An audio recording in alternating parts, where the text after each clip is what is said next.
Folks, today's Tuesday, March 3rd, 2020. Welcome to the special coverage, Super Tuesday, Roland Martin Unfiltered. We're going to be here for the next 5 hours breaking down the election. 15 states all across the country going to the polls. We got a number of panelists, 20 folks in all, who are going to be giving their perspective, the black perspective.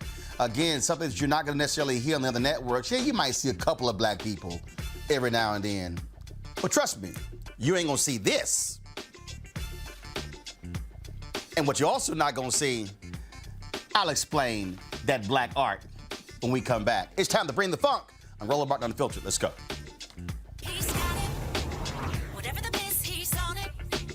Whatever it is, he's got the scoop, the fact, the find. And when it breaks, he's right on time and it's rolling. Best believe he's knowing. Putting it down from sports to news to politics. With entertainment just for kicks, he's rolling. It's on go, roll, y'all. It's Roland Martin, yeah. Rolling with Roland now. He's funk, he's fresh, he's real, the best, you know he's Roland Martin now.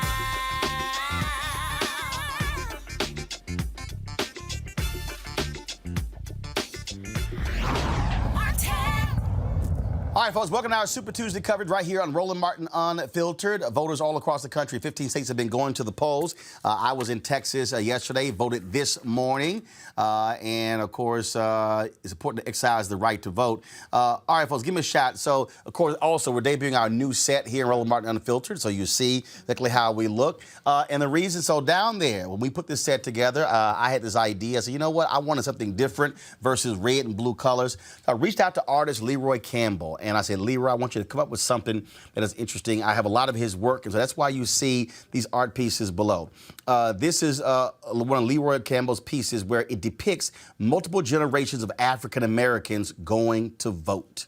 And so we wanted to make that a part of our set. I appreciate Leroy for responding. And so I think it's certainly fitting. And we're talking about voting and the power of the vote, the black vote, on this particular day. We're going to break down results already being announced in different states. But first, I want to go to Kristen Clark. She, of course, leads Lawyers Committee for Civil Rights Under Law. They, every election, are focused on voter protection. And she's in their voter protection center right now. Kristen, give us a sense of what kind of calls y'all have been getting today from people across the country who have had issues at the polls.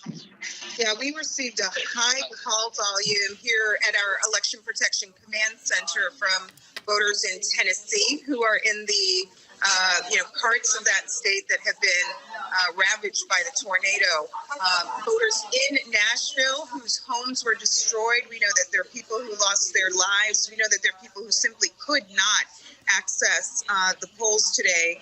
And for the few poll sites that were up and running, there were extremely long lines. So we've been working very hard to provide relief for those individuals. We also received a high number of calls from Texas, where there are poll sites that opened up late, where there were very long lines.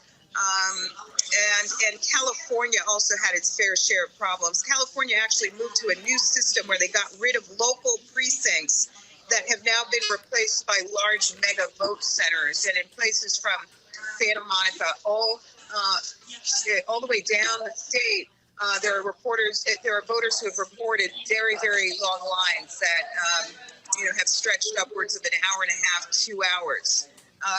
We also have 3 hours actually in some parts of California. We got a high number of calls from North Carolina.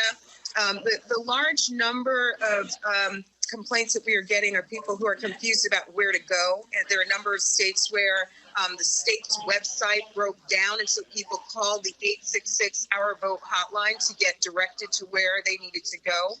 There were problems about ballots. People showed up and didn't find their names on the rolls. But here's the message. We're here to help.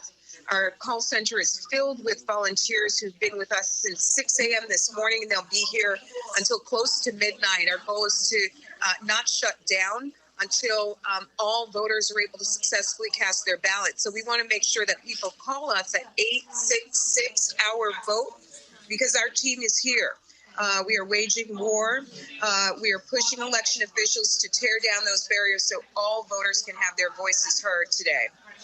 You talk about Tennessee, 25 deaths due to tornadoes there. And so certainly people have been greatly impacted there in Tennessee. Our thoughts and prayers certainly go out to the folks there. Polls are still open, and certainly on the West Coast as well, Arizona, California. And so give the number out again if people have any issues whatsoever when it comes to voting problems at the ballot box, with the precinct, with their name not being on the rolls. What's the number again, Kristen? The number for the Election Protection Hotline, which is the nation's largest and longest running voter protection program, is 866-HOUR VOTE. 866-HOUR VOTE. We've got a war room filled with legal volunteers who will be with us until the very end of the day, working to make sure that every voter across the country can have their voice heard. 866-HOUR VOTE. Plug it into your phone, put it up on social media, share it with everyone in your network. Call us and report the problems. Our goal is to work to make sure that everyone's able to successfully cast a ballot in this important Super Tuesday election. Kristen Clark, Laws Committee for Civil Rights Under Law. We really appreciate it. Thanks a lot. Thanks so much for having me. All right, folks. Again, it is Election Day. 1,338 delegates are up in the air today. People, of course, all across the country are voting. It's a huge, huge election. Obviously, that matters because, again, like I say, 1/3 of all Democratic delegates are up for grabs. And so what people have been talking about is who is, of course, going to be the folks to grab those. Huge states, Texas and California as well. Then, of course, you have Tennessee, Alabama, Oklahoma, Arkansas, Utah, Maine, Vermont. California is at the absolute largest number of delegates. Texas is number 2. Also states, Virginia, Vermont, North Carolina, Massachusetts, Oklahoma.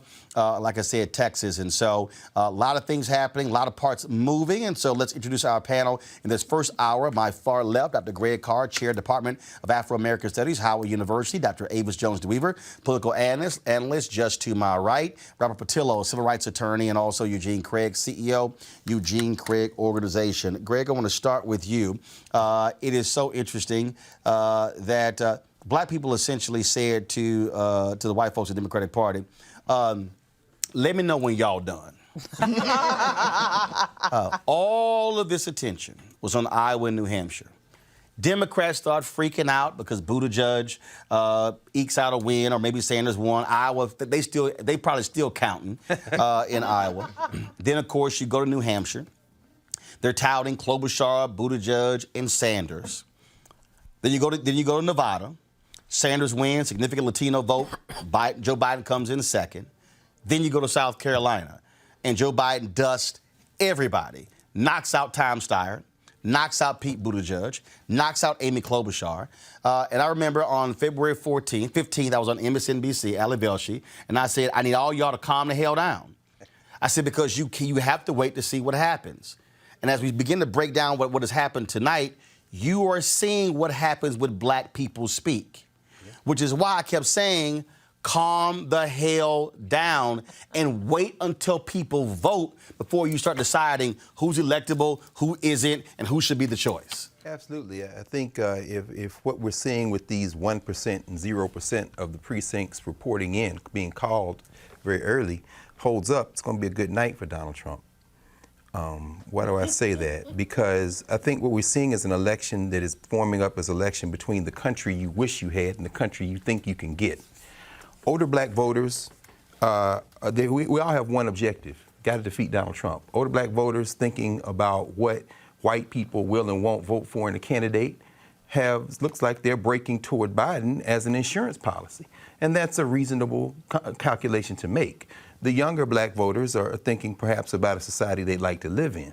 When you read the candidates' different platforms, you see that there is a qualitative difference between Sanders, Warren, and the others, but all of them are far to the left of Trump.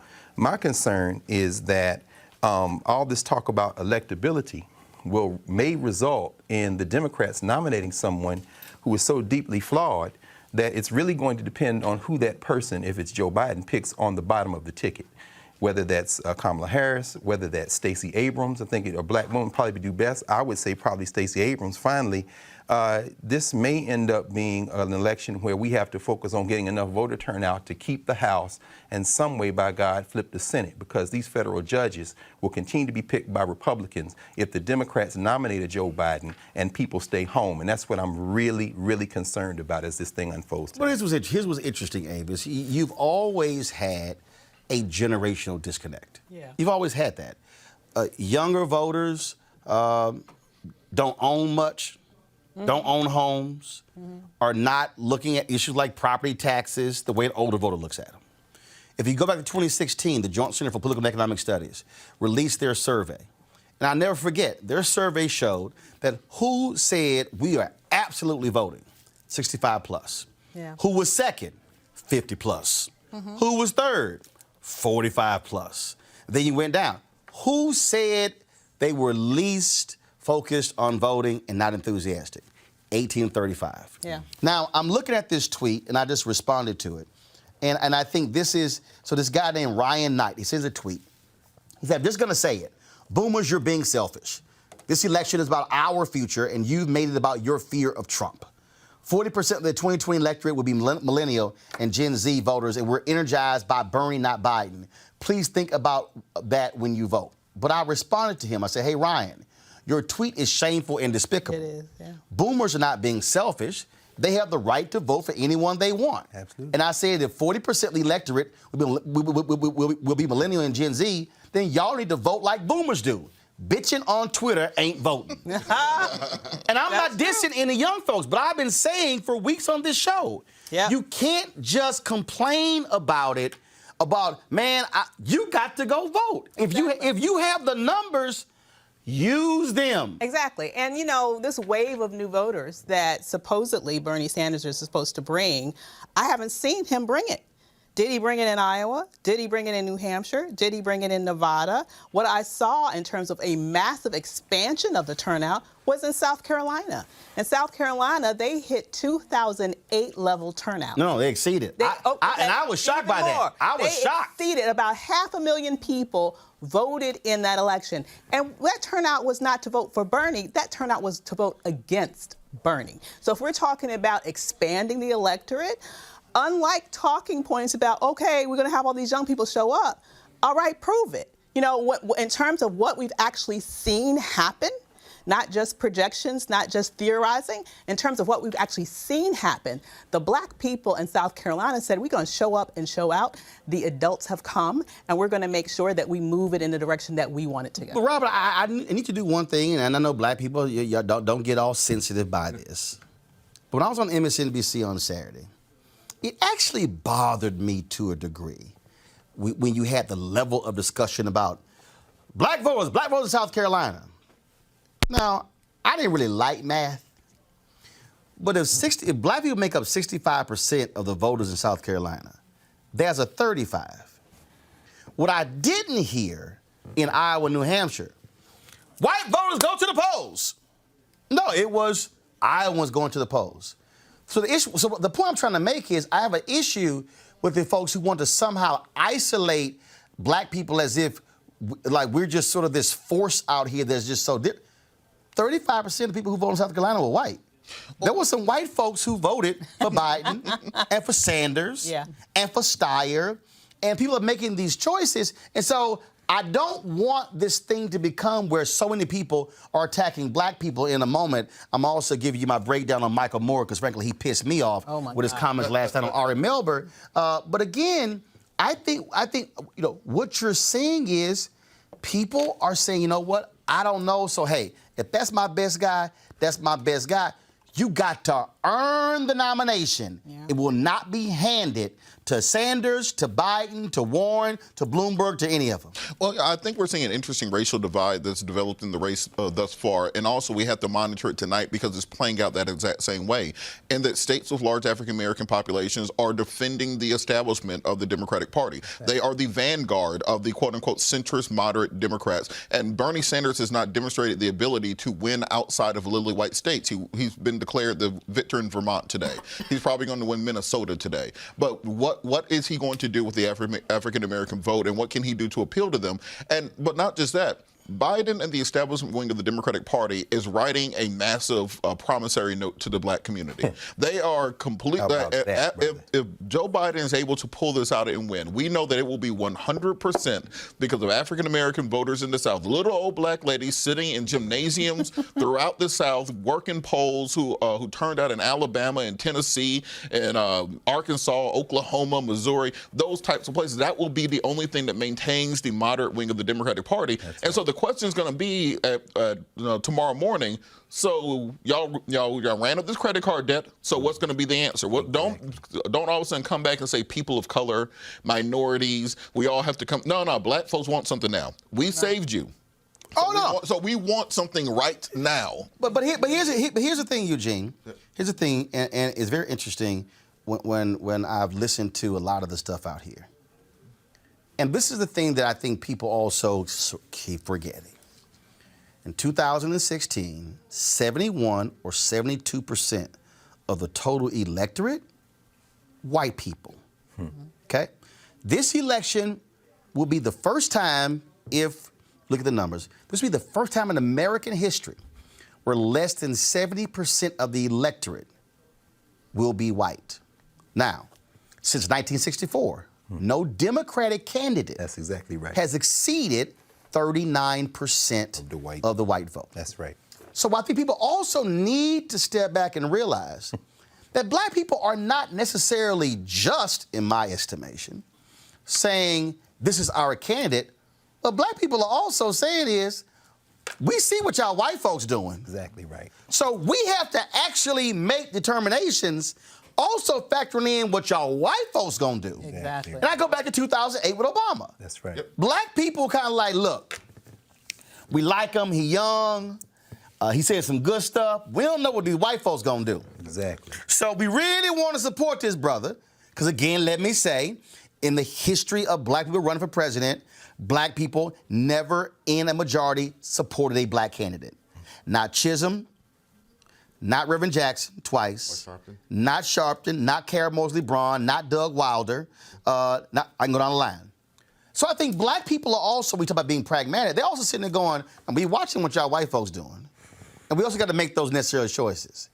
And I think we can't ignore that reality, because for all of, rightfully so, Robert, the demands that we can make, the election is still going to be driven by white people. That's right. Yeah. In 2016, it wasn't, black voters that handed Trump the election. It was white voters, right? It was white women. And in 2008, it wasn't, black folk that, decided Obama was going to be a nominee for a large degree. It was white folk. And look, black voters are pragmatic, astute voters. We take very, very calculated bets. They're probably the best gamblers in the world, because our lives and livelihood depend on it. Right. We make a bad bet, we could lose everything, as we're seeing what's going on over the last 4 years, where white folk made a bad bet and now we're losing everything.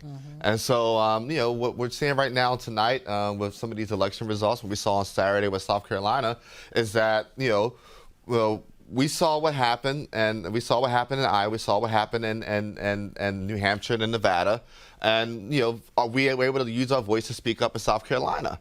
But the other part of that is white folk voted in South Carolina too, and they voted overwhelmingly for Joe Biden as well. Again, it is very interesting, and I keep making this point because I've looked at. I was very upset looking at some of the comments of Sanders supporters, or if you want to call, or if you want to call them, or if you want to call them bots or whatever.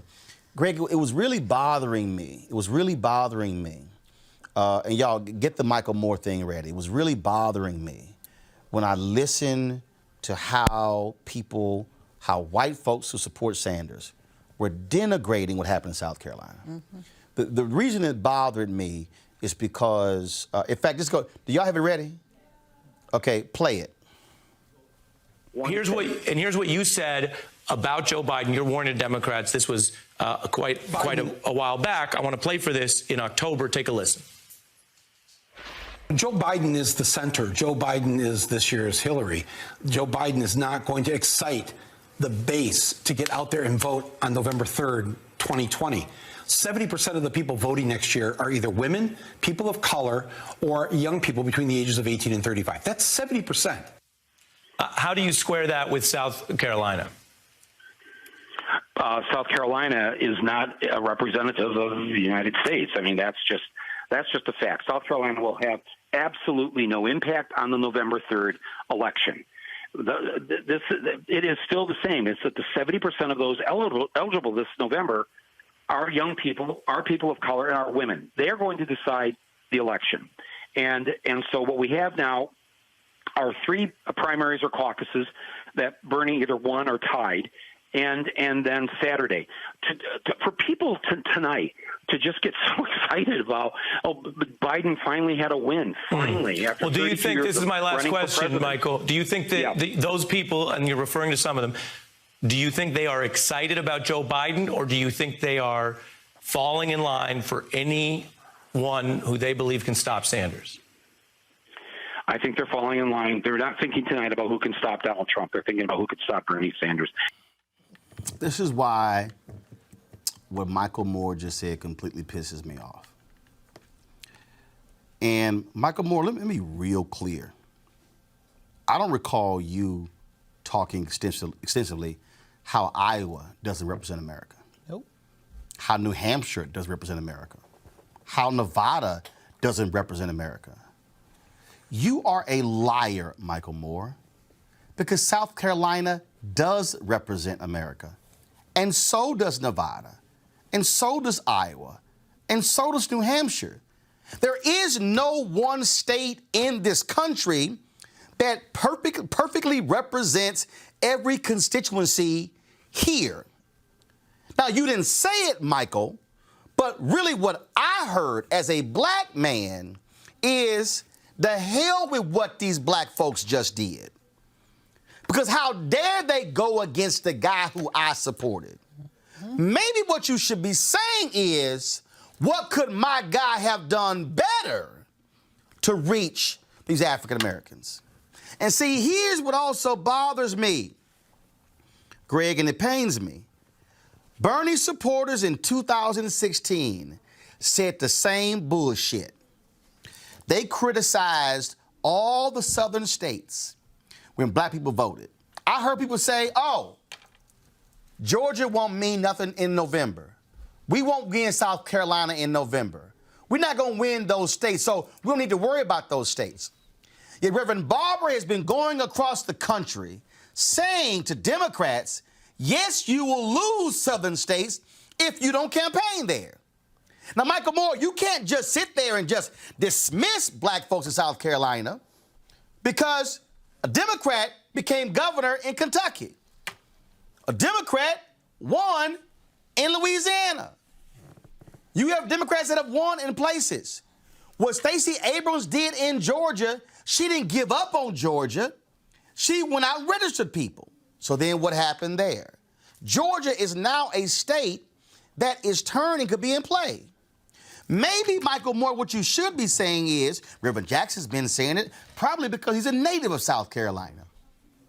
If you look at the number of unregistered people in South Carolina, with black folks and whites and Latinos unregistered, guess what? South Carolina could actually be flipped. So instead of dismissing what black folks did, what you should be saying is, black people, thank you. Because I remember when you went on Morning Joe after Trump won and talked about how we all need to learn more and listen to these white folks where you from in Michigan, and these white folks in Wisconsin, and these white folks in Pennsylvania. So let me ask you, Michael Moore, why the hell should we listen to white folks in the Midwest but ignore black folks in the South? Last I checked, and the census is going to prove me correct, folks are leaving the Midwest. The Midwest is going to be losing congressional representation. And guess where that's going? The South. To the South. So versus dismissing black folks, you should have said, you know what? We take this L. We're going to move on to the next state. That's what you should have done. But, Greg, I'm tired of these white liberals treating us like we don't matter. Yet when they get their asses in trouble, then they want to call us. Yep. And so that was offensive to what Michael Moore said. And they don't represent America, because they didn't vote for Bernie Sanders. Well, guess what? Sanders won Vermont tonight, where he's from. Okay? He's probably going to win California. So do we now dismiss California and Vermont or any Bernie states? I mean, I cannot tolerate the marginalization of black people when we have the audacity to make choices for ourselves. I want to echo what Eugene said. We're going to pay the bill in this election. What are we talking about? We're talking about a presidential election. We're not really talking about a primary. I'm looking at these primaries, and I'm thinking more. You remember this well, Roland. I mean, Jesse Jackson in '88, when he won a number of states, and Time Magazine wrote a cover article. What does Jesse want? Jesse, I want to be president. And later on, Mike Brown will be here, whose father helped formulate the strategy that got Bill Clinton elected. I remember that year in '88, Dukakis was the nominee, and he was crushed against George Bush, in part because the Jackson campaign, speaking very similarly to the Biden, as the Sanders campaign sounds today, and some elements of the Warren campaign, was attracting and expanding the electorate. What if this election ends up being people voting in this election? Because we know out of 250 million people, somewhere between like 57 and 58% of eligible voters vote. What if it ends up looking near exactly the same as it did in 2016? That means that those margins are going to matter. And it's interesting, you're right. Of course Michael Moore sounds like that. He's another colorblind white man. However, what you said, I think is probably what he should have said.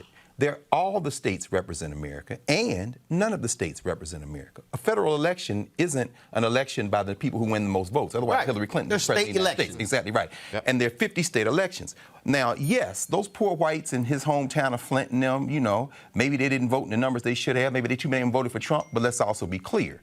That put the election close enough to steal. And it was the blacks in voter suppression in Flint, in Detroit. In Wisconsin. In Wisconsin. It's right. Milwaukee. Then those polls that they can. So what I'm saying is all Trump has to do, particularly now that he controls enough state houses to suppress the vote, is keep this thing close enough to steal, right. which is what they're going to do. And what I'm afraid finally in this primary is unfolding as the Democratic establishment rallies around their candidate, by making this about tamping down an insurgency in the Democratic primaries, they may very likely shave off enough voters to get this in the general election close enough for this Republican Party to steal. And I think that what you hear from this man is probably a scream of desperation. Ill thought out, certainly tinted with race, but ultimately with an eye toward what's about to happen in November if we keep this rhetoric up the way we're doing. Well, hold on. I go to a break, but when we come back, I want to talk about that. But also, I could say when James Carville was yelling about the same thing,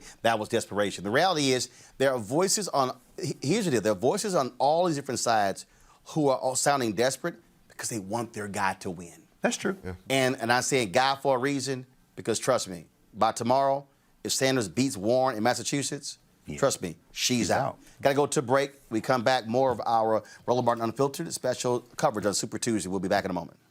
You want to check out Roland Martin Unfiltered?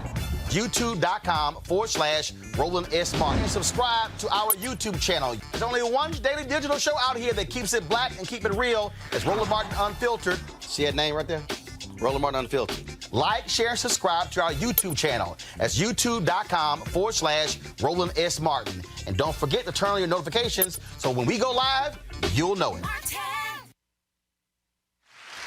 Did you know that in the Bible, the word for vote and the word for voice are the same word?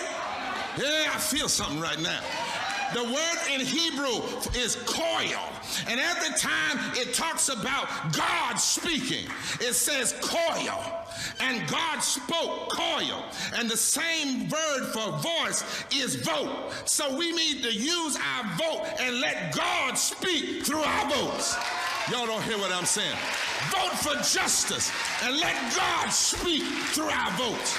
Vote for love and let God speak through our votes. Vote for health care and let God speak through our votes. Vote for justice and truth and let God speak through our votes. It's time for America to hear righteousness speak, to hear love speak, to hear truth speak. Touch your neighbor and say, neighbor, your vote It's not just political. It's theological. God gave it to you. The folk on this wall died for it. And it's high time that we speak and let God speak through us. If there's ever been a time we ought to open our mouths and go in a ballot box and let God speak through us. Like the devotees of the civil rights movement, let God speak for them.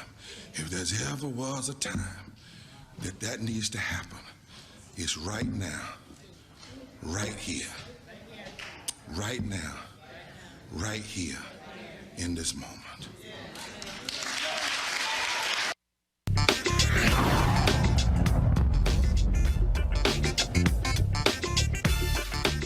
All right, folks, that was Reverend Dr. William J. Barber this weekend when he was in Alabama. Of course, on Sunday marked the 55th anniversary of Bloody Sunday. And a number of people, of course, were in Selma. All the presidential candidates except Senator Bernie Sanders were there as they walked across the Edmund Pettus Bridge. All right, folks, let's talk about exactly what's going on tonight in this election. The Associated Press, they have already called several different states. First and foremost, they have called Virginia for Vice President Joe Biden. And so he wins Virginia. Also, they have called North Carolina for Vice President Joe Biden. In addition to that, Bernie Sanders, they have called Vermont for Bernie Sanders. They also have called Alabama for Vice President Joe Biden as well. And so a number of polls are closing very soon. We'll know what happens in Arkansas and some of the other states very early in Massachusetts. Joe Biden is leading there. Senator Elizabeth Warren, of course, he's a sitting United States Senator from Massachusetts, desperately needs to win that state. I have said, again, she released a memo the other day saying she's going to take this thing all the way to the convention. The reality is here. You can't win your home state. You ain't going all the way to the convention, and it's just very simple. Just like, look, I get Bush v. Gore. People talk about it, but here's the reality: if Al Gore wins his home state, he was president. Yeah. You win your home. First rule: you got to win home. And so I think that's what was definitely going to happen there as well. And so we're looking at some of the other results as well. And of course, there are a whole bunch of uncontested races. You got CBC members, a lot of people who are running uncontested. And so we're going to be providing the results of some of those as well. We're also waiting to get the results from Tennessee. And American Samoa, Mike Bloomberg has won that. It was won there. Congresswoman Tulsi Gabbard, she came in second. But guess what? They have just 6 delegates. And so, but Michael Bloomberg can notch a win tonight, which he was needed. I want to bring in R.C. Maxwell, Republican strategist, and also want to talk about this whole piece here, in addition to some of the other races. Erica Savage Wilson, of course, Savage Politics broadcast as well. Folks, what is interesting to me about tonight when you begin to look at these states, I said it point blank. Mike Bloomberg spends more than $500 million. I said Bloomberg has to win 4 to 5 states or he has to drop out. You don't spend, first of all, he ignored the first 4 states. He got in too late to get on the ballot. His entire strategy was a Super Tuesday strategy. If Michael Bloomberg, sure, okay, fine, American Samoa, okay, that's a territory. If Michael Bloomberg does not win one of these states, he's got no choice, RC, to drop out. I mean, I agree. After the first debate, I mean, people were asking what is Bloomberg's strategy in terms of policy, but I think now people are asking, I mean, just what is Bloomberg's strategy? I think he has, American Samoa tonight and maybe the city of Atlantis. But aside from that, he has nothing really to stand on, aside from being able to maybe, take some delegates from Biden in Maine or at a place like that. So, yeah, I think that's going to be the question people ask about Bloomberg after tonight. Erica, again, that amount of money. You now have 4 candidates who are still in the race. In fact, he did an interview earlier. It was quite interesting because he said, well, there are 3 people in the race, and somebody said, you're forgetting Elizabeth Warren. He went, oh, she's still in? Right. Quite dismissive. This is not a guy who is not like he's been winning. Okay, good poll numbers, But as we learn, if you're Biden, you learned in Iowa, a poll number don't mean the damn thing until people vote. Yeah. He was tied for first, came in fourth. Again, Tom Steyer was supposed to do 22, 25% in South Carolina. Didn't do it. Right. Dropped out of the race. Pete Buttigieg actually set the record for being the first person to win the Iowa caucus who drops out 27 days later, beating by 1 day former Senator Tom Harkin, who won Iowa in 1992 and dropped out 28 days later. And so, again, poll numbers mean absolutely nothing. When people go to the polls is when they actually decide how they feel about you. If you're Bloomberg, you're going to have a very, very hard choice to make. Vanity Fair has a story out, I'll pull up in a second, where they said Mike Bloomberg's advisors have been trying to convince him to drop out after South Carolina. And he absolutely was resisting, saying he was not interested in dropping out until some votes are cast. Well, he might be finding out tonight what that feels like. Right, because as we all know, spending does not equate winning, and I think that's what our arrogant candidate is finding out here. Also pretty interesting, I was listening to Reverend Sharpton on one of the networks talking about Bloomberg's candidacy, and he really admonished him to stand by what he talked about around if he did not perform well this Super Tuesday, that he would then back other candidates. And so I'm really wondering to see at the end of this week, would Bloomberg have moved out of the race, particularly since you have a strong group of people that are petitioning against him actually being in the race. And they're really looking at trying to roll up whatever the Bloomberg coalition looks like into their particular net. So I think that, for me, I think if he does not roll up by the end of this week, it'll definitely be at the end of this month because he'll be throwing good money after that. Henry, go to my iPad, please. This is the article I was talking about, Avis, by Gabriel Sherman. He will risk making Ross Perot and Ralph Nader look good. Bloomberg resists advisors' push to exit the race. Again, you got to win. You got to win. Just because you got $60 billion. Because you can drop some really nice ads, just because you can have all these black people who endorse you just because you had that money, you have to show you can actually garner votes and build a coalition. And so that was always his difficulty. Yeah. He did do horrible in both debates. Yes. Then he came out the next day and he said, well, you know, we're not electing a debater-in-chief. We're electing somebody who can run the country. Yeah, but debates are unvarnished. Debates are an opportunity we can actually see you in the middle of the battle. Just because you can run some great commercials means nothing. I think back when, who remembers when former Tennessee Senator Fred Thompson ran? Yeah. Everybody was saying, oh, my God, this is Reagan again. That's right. You know, he's tall, the voice, and he was one of the Watergate prosecutors, and all this stuff they were saying. He was one of the worst campaigners you had ever seen in your life. I remember he was campaigning in Iowa, and he wanted to watch the Tennessee football game, and was like, look, I'm going to get to that in a minute. And they were like, dog, we got some voters out here, and he didn't care. How you look on paper means nothing. Right. How you perform on the field is what matters. Absolutely. I mean, he has dropped a bomb full of money all over the place. Absolutely true. And you're talking about hundreds of millions of dollars that he has invested in today. And if you leave today and you haven't shown a significant result because of that, I don't even understand why you would go on, other than the fact that you know that money is no object.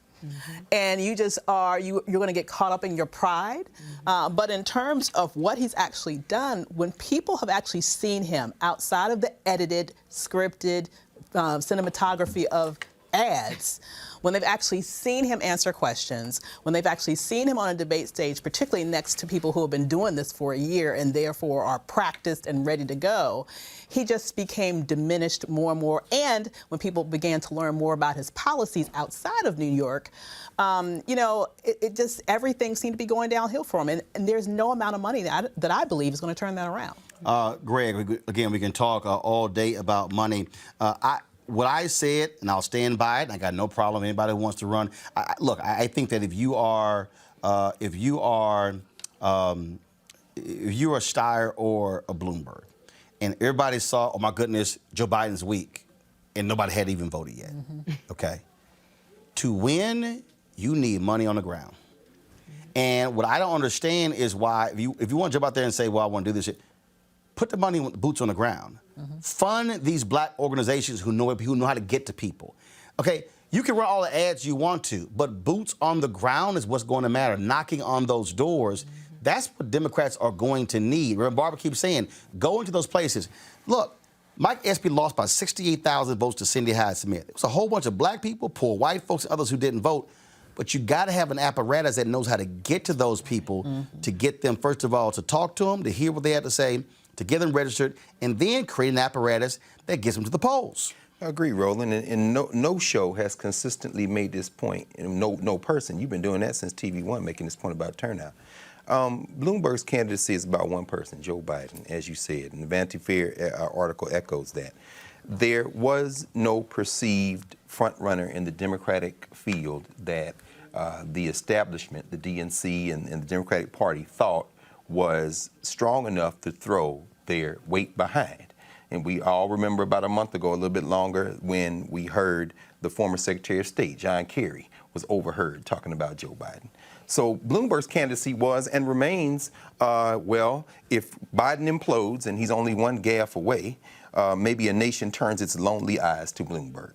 Now, what you said makes perfect sense as an electoral strategy. However, we also understand that if it were about ground game and turnout and expand the base and getting people to the polls, Bernie Sanders would be winning every one of these polls now because he has the best, well, Warren has some, but Sanders has his ground game in these primaries. Clearly, again, I'll echo what I said earlier. What if this turns into a mirror of the other elections? If the base isn't expanded, if the electorate isn't expanded, and we're talking about inches here, inches there, and ultimately a general election where Donald Trump's base, which doesn't care what he is because they're voting about white nationalism, tax cuts, and all, so they don't care whether he vomits on stage, whatever he does. However, if that Democratic nominee is not someone that can punch this guy in the face, because he's not going to convince, or she's not going to convince any Trump supporters, it's going to take a nominee that's going to be able to put the field out there to get this election. Bloomberg, I believe, after tonight, will probably drop out. Now, the question is, will he keep his promise to keep that money in? I suspect he will, because at the end of the day, defeating Donald Trump is the thing that unifies this entire field. And finally, if you look at their programs, the Bloomberg platform on his website, the Biden platform on his website are virtually indistinguishable as it comes to everything from student loans to financing and housing to funding HBCUs. All that stuff is indistinguishable. This really is coming down to an election which revolves around, sadly, the same thing American elections tend to revolve around. Image and hype and turnout to vote. We talk about it every time, but ultimately, it doesn't appear that turnout to vote has been the thing to win American elections in the last several cycles. Henry, do this for me. I want you to go to my iPad, please. This was a few moments ago. Mike Bloomberg, he was addressing supporters in Florida. And tonight we proved something very important. We proved we can win the voters who will decide the general election. And isn't that what this is all about? Now, while my fellow candidates spent a whole year focusing on the first 4 states, I was out campaigning against Donald Trump in the states where the election will actually be decided, like Wisconsin and Michigan and Pittsburgh and Ohio and North Carolina and, of course, Florida. President Obama proved that a Democrat can win all of those states, but in 2016, we lost them all. Well, I'm running to win them back.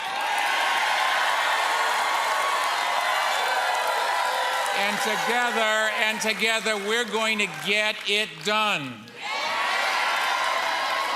Now, we all know Trump's strategy: attack Democrats, make their plans look unrealistic, unaffordable, and undoable. That won't work against us. Our plans are sensible, workable, and achievable, and we have the record and the resources to defeat Trump in swing states the Democrats lost in 2016, like Florida.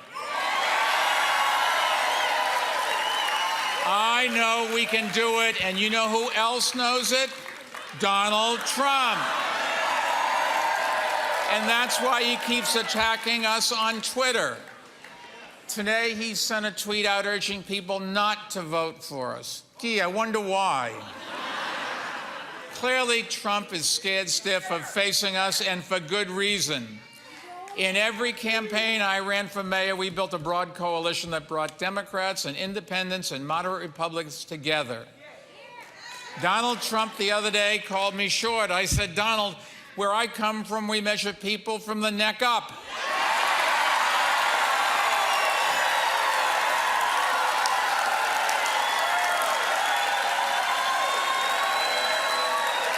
That's how we're going to beat Donald Trump.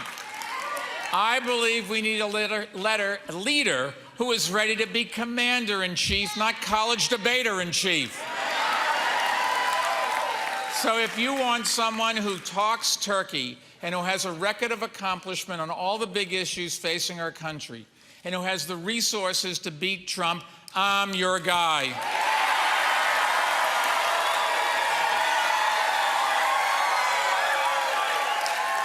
And while Trump tweets, I follow facts, respect data, and tell the truth. My whole career, I have been a doer. And I believe we need less talk, less partisanship, less division, less tweeting.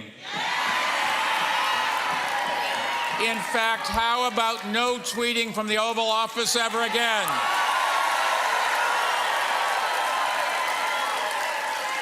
Now, you've all heard our campaign slogan, Mike will get it done. Well, let me tell you what the it is. It means winning this November and sending Donald Trump back to Mar-a-Lago permanently.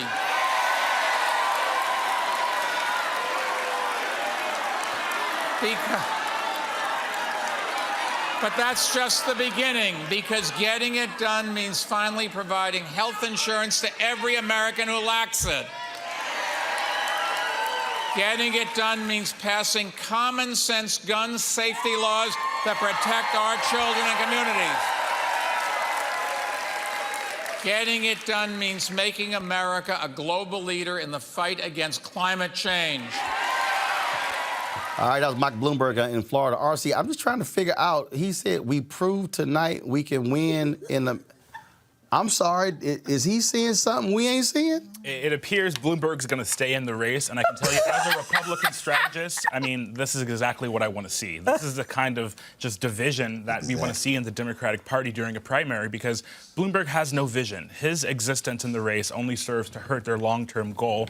And I agree with almost everything Greg said earlier about Bloomberg, aside from the fact that beating Donald Trump is what unifies all of the candidates. I think there is a large section of Bernie Sanders' base who, if he doesn't get the nomination, they are going to be more than willing to see Donald Trump win a second term, so they can really stick it to the Democratic Party. Before I go to Erica, in North Carolina, there was a sister, of course, Erica Smith, who was running for the U.S. Senate nomination, but the Associated Press is calling the race for Cal Cunningham.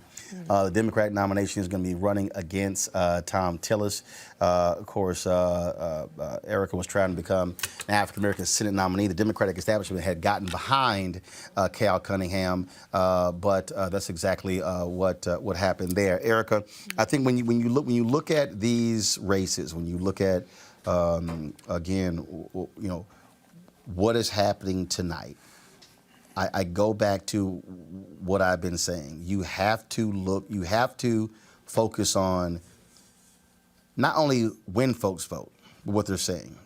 Various exit polling data is showing that in a significant number of states, folks decided late. Yeah. All of the talk was, oh, South Carolina was great for Biden, but that was just 4 days ago. Yep. But everybody forgot. Klobuchar did well in the second debate. Yep. The late breakers decided, a third or so voted for her in New Hampshire. You're seeing the exact same thing. So all people who said South Carolina was no big deal, if you were deciding in the last 3 days, you paid attention to Biden winning in South Carolina. Momentum plays a role. Right, which is why they nicknamed Joe Biden Joe-mentum. And I think that we also, what a lot of people are catching up to is what we've known all along is about the power of our vote, right? So that South Carolina was not specifically in Super Tuesday, but you had the minority whip of Congress come out when it seemed as though Joe was not perhaps going to do as well as he did. to say, listen, I support him. So you saw, and even when you're looking at the age breakdown, you saw overwhelmingly a large share of the black vote went to Biden. And so that's a pattern I believe that we're going to continue to see, because something that I've been sharing all along is we have 29 contests this month. When you look at the number of states that have the largest population of black folks in it, we're looking at Virginia tonight, which won, which went to Biden. We're looking at North Carolina. We're looking at not South Carolina, but we're looking at a couple of other states that have a large share of black voters. And those black voters are not just looking at who we want to beat Trump or who they want to beat Trump. They're also looking at after that time. There is a lot that's at stake for black voters. And so for us, it's more than about who can beat Trump. It's about who is it that once we put them in office, they'll really have something that they have to pledge back to us because of the level of support that we've had for them. Who's talking about things that are important in our community too. Also, Greg, this also, I think tonight also should tell anybody, you got to put the work in the black folks. True. And not just roll up. That's true. Now, Senator Kamala Harris dropped out. Senator Cory Booker dropped out. Y'all have heard me on this show. I've said it numerous times. But I believe one of the biggest mistakes that they made was that they did not build a black base. That's right. They did not come into the Senate and say, I'm going to hit every black organization. I'm going to be on black radio constantly. I'm going to be all over black websites. So Booker was going to run for president. Right. Harris, while running for the United States Senate, we always knew was going to run in 2020. Absolutely. So you have to actually build that. So even if you black, no black candidate will get the runway Obama got ever again. It's not going to happen. Nope. And so when you look at tonight, like it or not, the investment that Joe Biden has made. I've been there. When Joe Biden goes to the NAACP convention, Joe real comfortable. Because see, you can be comfortable with the NAACP when you're a life member. Right. When you can stand up and shout out 100 people before you even start saying a few words. Bernie Sanders did a lot better from 16. Far more diverse upper tier. A lot of young black women. Far more diverse base of supporters. Absolutely. But you still, black folks want to know you and see you. Yep. And there was a lot of CBC members who kept telling me, where he been? Yeah. Like all this love, where you been? That's true. I mean, it pays off, but to the earlier point, and trust me, if Biden gets a nomination, if Biden beats Trump, let me be real clear. I ain't gonna do what black leadership did under Obama. Hell no. Wait 5 years. Wait till the second term to have a meeting on what we want. Let me be real clear. That's right. Always. We are gonna give you an agenda. And we ain't waiting on civil rights groups to come up with it. In fact, Alicia Garza's group, they've already released their black agenda. So let's be real clear. Right. Whoever gets the Democratic nomination, you are going to hear from black people. And absolutely, this ain't, look, I ain't on TV One anymore. I can go live anytime I want to. Anytime, brother. Anytime. I'm just letting them know. No, you're right. I mean, I'm just serving notice. I tell you, Roland, it's difficult because, again, the night is young. Right. Polls on the West Coast. Because if I'm black enough to put a black artist on the set. On the set, brother. You know damn well I'm going to be asking for some stuff. Go ahead, I'm sorry. No. The reason I raise this is because there are 643 delegates in Texas and California. Those polls close at 11 o'clock Eastern Standard. And, of course, what the reports are saying is people are looking to see what... But California does. Texas closed at 8 o'clock. Yeah, 8 o'clock Eastern Standard, right. But as it's purported now on the New York Times website, Sanders is leading in Texas. He's up by 6.6 points. And that's 228 votes, even though they award them proportionately. And there are more votes in California than there are on the entire East Coast. So, the night is young. That having been said, you're absolutely right. Joe Biden is a known quantity, particularly among black elected leadership and faithful and loyal Democrats. When the Democrats decided after South Carolina to make everybody stand up and salute the flag, Buttigieg, Klobuchar, the first ad buy that Biden had in Minneapolis, St. Paul was about a 55,000 ad buy he did yesterday. Klobuchar recorded a campaign ad for him. But at the end of the day, let's say that Biden is the nominee, because Bernie Sanders is going to have to win the Democratic nomination in the primaries. If it's close, if he comes out tonight between 500 and 600 delegates and Biden does the same or somewhere close, and then next Tuesday they do something similar, if nobody reaches 1,900, by the time they get to Milwaukee, Bernie Sanders is not going to be the nominee of the Democratic Party. But the war that might ensue in the wake of that, and I agree with you, brother, may lead to enough people not turning out to re-elect Donald Trump. But let's say that Biden does win. Joe Biden is a known quantity. Joe Biden won the first primary of his life in 3 tries for the presidency in the state of South Carolina, thanks to the Negro Firewall. Basically, shout out to Jim Clyburn, who may have saved the entire thing. Now, he may be 47% of the exit polling showed that they factored in Clyburn's nomination. 24% said it was very important that he endorsed. Jim Clyburn, they might have to give him Secretary of State, because Jim Clyburn may have saved Joe Biden if the one person No, damn that. Clyburn gonna be like, y'all gonna make me Speaker of the House. The Speaker, you know what? For real. Now, I don't know what Hakeem Jeffries gonna say at that point. He gonna sit down? I hope he does, to be a good soldier. No question. At least, yeah, be a black Pete Buttigieg, brother. If Joe Biden wins the Democratic nomination and beats Trump, you heard it here tonight. Jim Clyburn gonna be like, I'm the new Speaker. I'm the Speaker of the House. Because ain't none of this here if it wasn't for me. It's no question about it. So the only other thing I was gonna say better aim high. The night is young. If Sanders can put that Latinx coalition together in Texas and California to win those 2 states, it's a very different conversation in 2 or 3 hours than it is right now.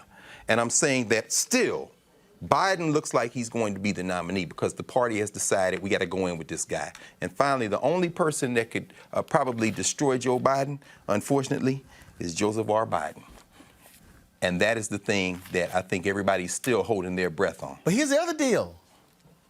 Avis? Mm-hmm. One of these candidates had a heart attack. Yeah. No, I mean, that's true. We got to be real honest here. Yeah. And Bernie Sanders had a heart attack. He's 78. Yeah. Biden's 77. We ain't dealing with a group of 40, 50-year-olds here. No, we're not. We're not. And we still don't have the actual the medical reports around that. Right. It's the whole Trump thing of having somebody write some letters. Yeah. So, that is very serious. But when you look at also what we know in terms of the states that have already been called. So if you look at Virginia and North Carolina, for example, you're still having the same level of black support, even though you have no Clyburn, right? In Virginia, you had 66%. I'm sorry. Hey, but turn your damn phone off. Sorry. It's just like, turn your damn phone off, Avis. I got too many things on right now. I'm trying to figure out turn them off. My iPad. I'm sorry about that.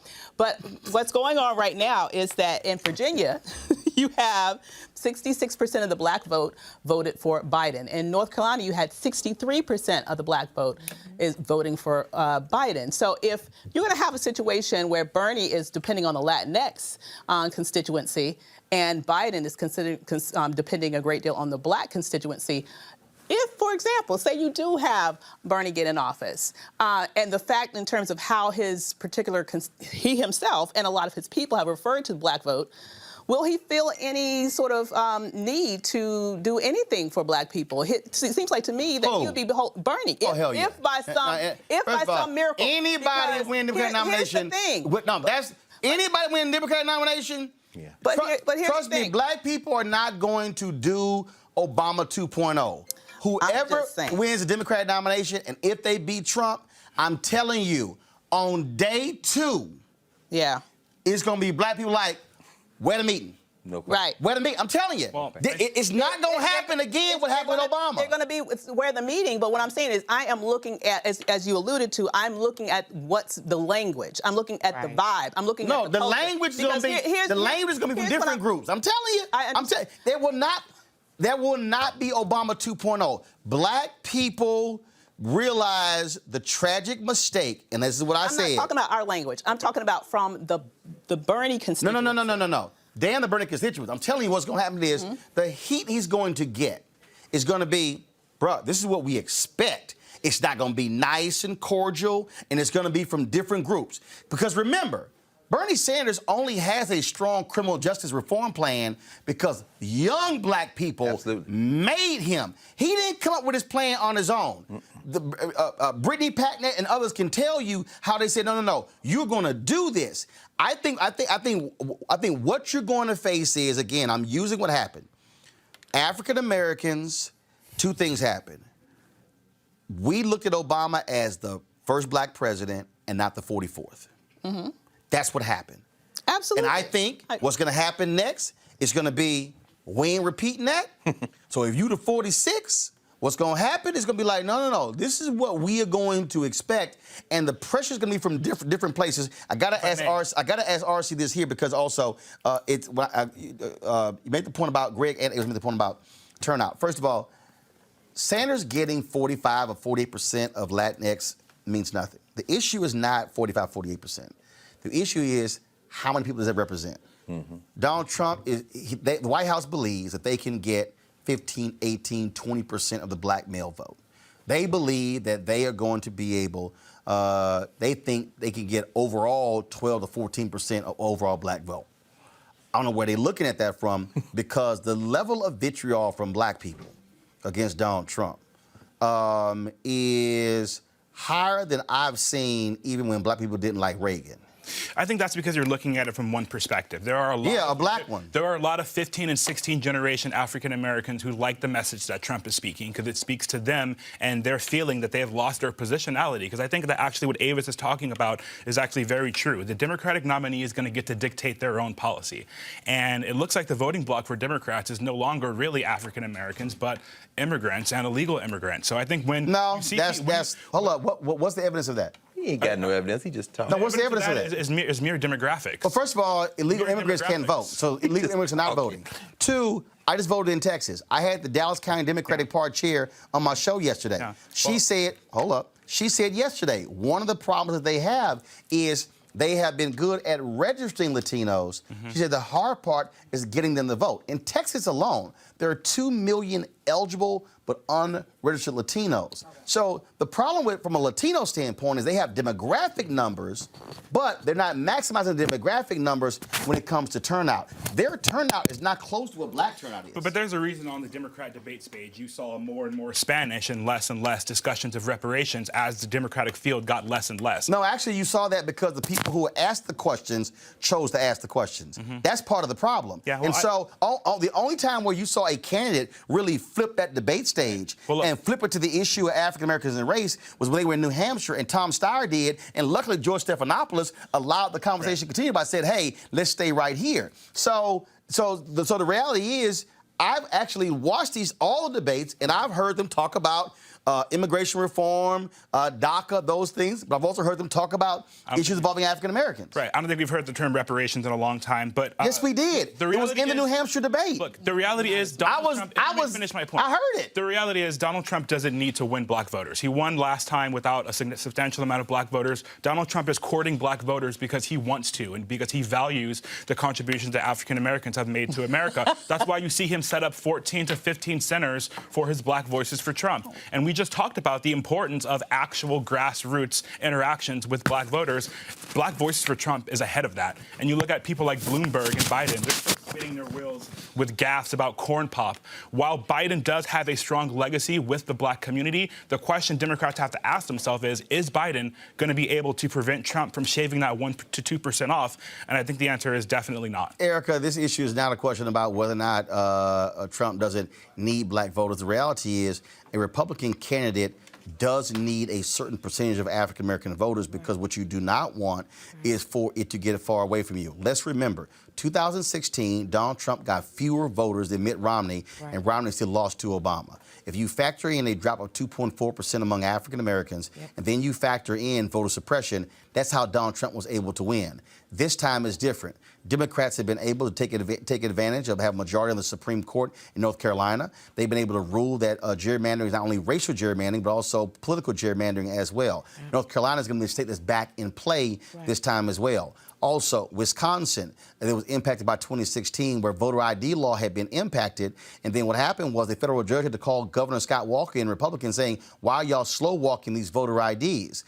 Folks have also learned that lesson as well. Donald Trump only won this election by 78,000 votes. And so I think people need to understand that he is not going to have the perfect storm of Hillary Clinton, a candidate a lot of people hate it, even when it comes to Democrats. He's going to have that issue, and his negatives are still extremely high in Wisconsin. He's underwater in the 3 states that gave him the presidency. Right. So, and let's remember that. And then let's also remember that we are still traveling through the Trump regime right now with their fallacies as it relates to a global pandemic, the coronavirus. And so people have been able to see for the past 4 years what black folks and brown folks have been saying for years is that this man is a pathological liar. He runs businesses into the ground. He has no empathy. He doesn't care about people. His agenda, his narcissism is about him and his family. And we've seen that he may be a billionaire now because of all of the grifting. So I think that we're not counting in the sensibilities that people have been walking through with this regime, seeing different branches of government that have been compromised. And so people, especially black folks, have long memories, and we're also taking that with us to the ballot box. So I think it's very short-sighted to just parse the discussion around reparations and other issues that are important to the Latinx communities. When you're talking about folks who are deadly afraid, right, of being deported at any hour, when you talk about for black folks, there is no plan B. People are making very pragmatic, very rational decisions. It's not a decision necessarily out of fear. There is fear in that decision. But black voters and Latinx voters are pretty pragmatic voters. Deontay Johnson joins us. He's founder of Black Conservative Federation. He joins us right now. Deontay, when you look at what is happening tonight, you have Republicans who have been saying we want Sanders, Sanders, Sanders. They thought they took Biden out. They didn't. Well, you know, as I look at it, I see Sanders has taken the lead in Texas, and I see him taking the lead in California. So I think they may just get Biden out, but it's not gonna happen without a fight. Oh, where?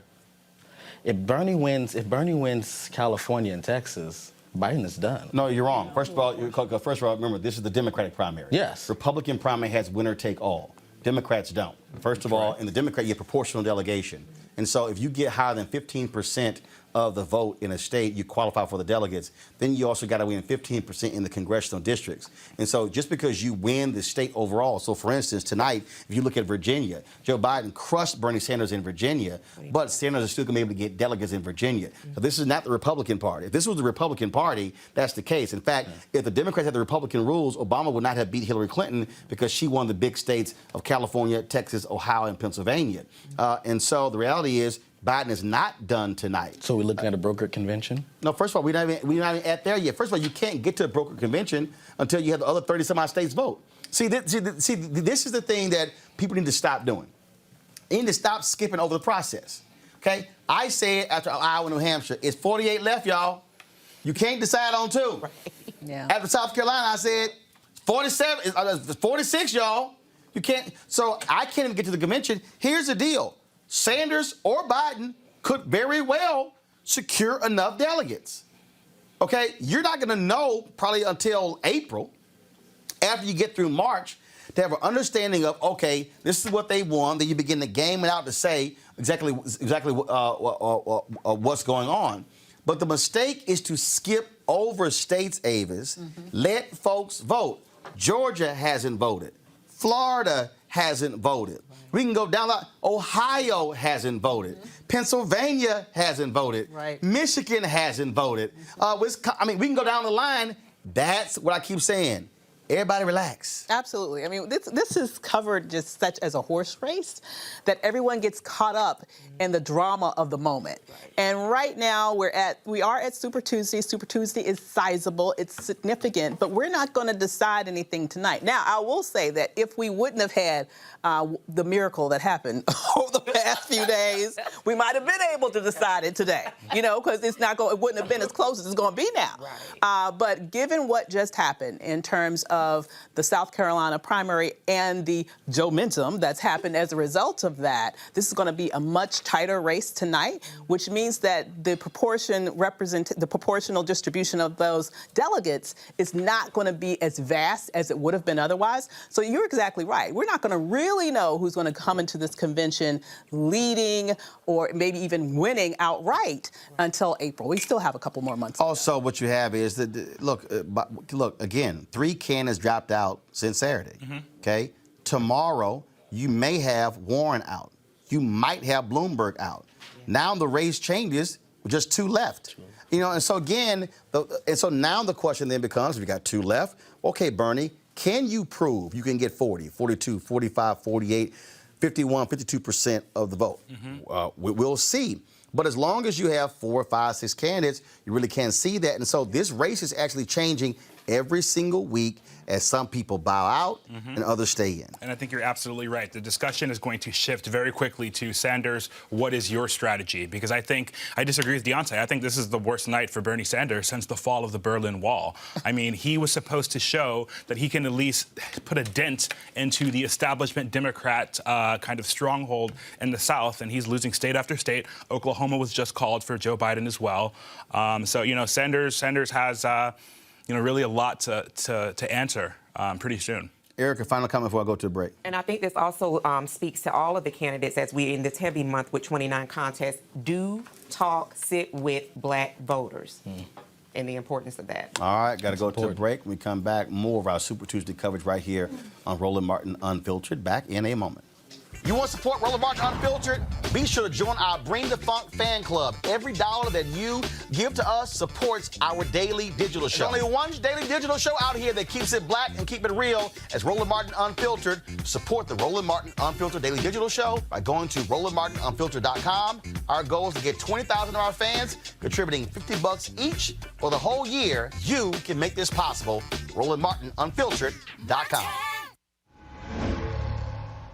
All right, so a lot of y'all always asking me about some of the pocket squares that I wear. Now, Robert don't have one on. Now, I don't particularly like the white pocket squares. I don't like even the silk ones. And so I was reading GQ magazine a number of years ago, and I saw this guy who had this pocket square here, and it looks like a flower. This is called a shibori pocket square. This is how the Japanese manipulate the fabric to create this sort of flower effect. So I'm going to take it out and then place it in my hand so you see what it looks like. And I said, man, this is pretty cool. And so I tracked down, it took me a year to find a company that did it. And so they make these about 47 different colors. And so I love them because, again, as men, we don't have many accessories to wear, so we don't have many options. And so this is really a pretty cool pocket square. Now, what I love about this here is you saw when it's in the pocket, you know, it gives you that flower effect like that. But if I wanted to also, unlike other, because if I flip it and turn it over, it actually gives me a different type of texture. And so therefore it gives me a different look. So there you go. So if you actually want to get one of these shibori pocket squares, we have them in 47 different colors. All you got to do is go to RolandSMartin.com/pocket squares. So it's RolandSMartin.com/pocket squares. All you got to do is go to my website, and you can actually get this. Now, for those of you who are members of our Bring the Funk fan club, there's a discount for you to get our pocket squares. That's why you also got to be a part of our Bring the Funk fan club. And so that's what we want you to do. And so it's pretty cool. So if you want to jazz your look up, you can do that. In addition, y'all see me with some of the feather pocket squares. My sister, who's a designer, she actually makes these. They're all custom made. So when you also go to the website, you can also order one of the customized feather pocket squares right there at RolandSMartin.com/pocket squares. So please do so. And of course, it goes to support the show. And again, if you're a Bring the Funk fan club member, you get a discount. This is why you should join the fan club. Please don't forget my quota. Get your ass out and vote. Our ancestors fought for us. Yeah. Rosa Parks sat down on that bus. Yeah. Ooh. We gotta do what we did for Obama. Call your nephew, your cousin, your aunt, and your mama. We have the voice. We got a choice. We got a choice now. We got a voice.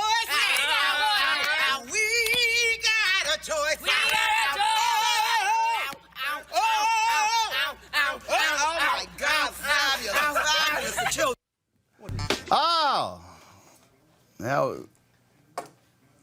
a little voter encouragement from the cast of Blackish, and so we certainly appreciate that. Folks, Super Tuesday. Folks all across the country, they have been going to the polls voting. As we said earlier, Virginia, North Carolina, Alabama, and now Oklahoma all call for Joe Biden.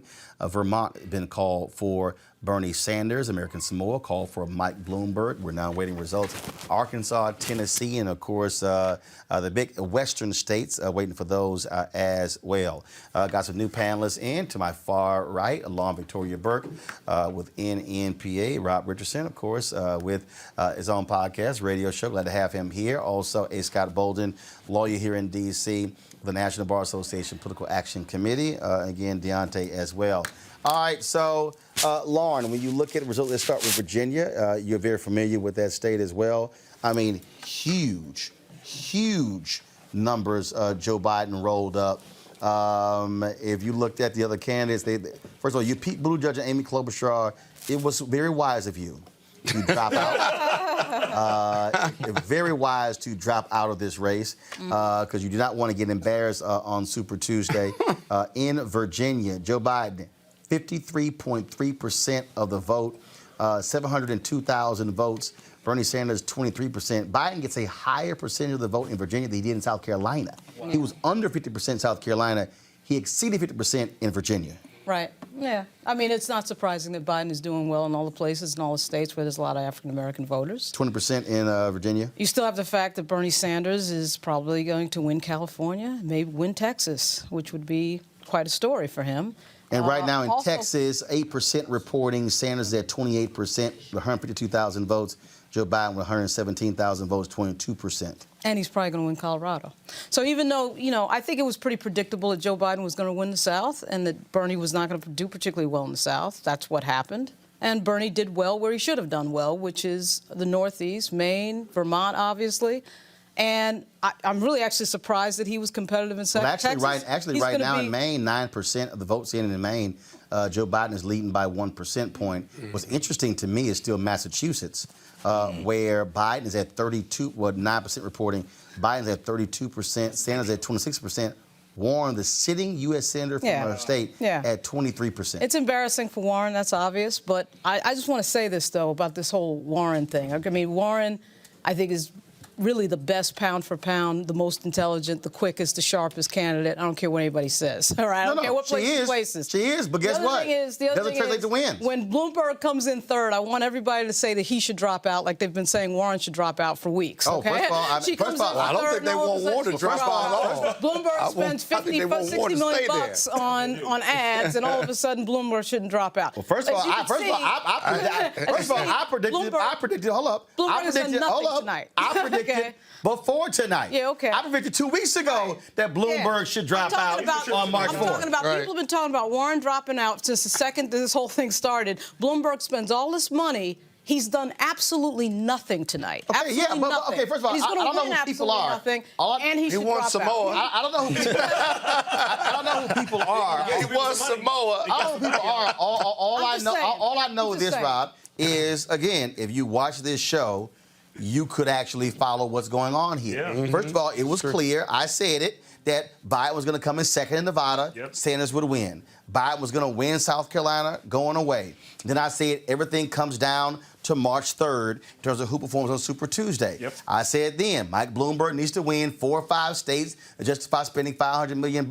If he doesn't, he should drop out on March 4th. I said Amy Klobuchar, as well as Pete Buttigieg, we're not going to do well with black people. And guess what? They didn't. Nope. And they dropped out. Steyer, same thing. And so, y'all, spend your time. Y'all should stop wasting your time watching other shows because, again, if you understand this whole piece, you're absolutely right, Lauren. I think, look, Elizabeth Warren, completely strong. But, Rob, here's the piece. She ran 4 years late. She should have run in 2016 against Hillary. That was her moment. The problem now is she gave Sanders this huge opportunity to build up momentum. And guess what? She's number 2 in Sanders voters. The problem is he's number 1. That's correct. I mean, so he's already built that up over years, and he has the infrastructure in place. And, there's the old saying in marketing, if you market to everyone you market to no one. And you found like Elizabeth Warren trying to figure out how do I get both the centrists and how do I get both the progressives. You can't do both at the same time in the primary. You got to pick a lane. And her lane, which she is a natural progressive, was taken. So, you know, that was already gone for her. And it's really unfortunate because she is a very talented candidate. She's brought a lot to the table. But, you know, look, scare money never wins. She should have gone after Hillary Clinton last time.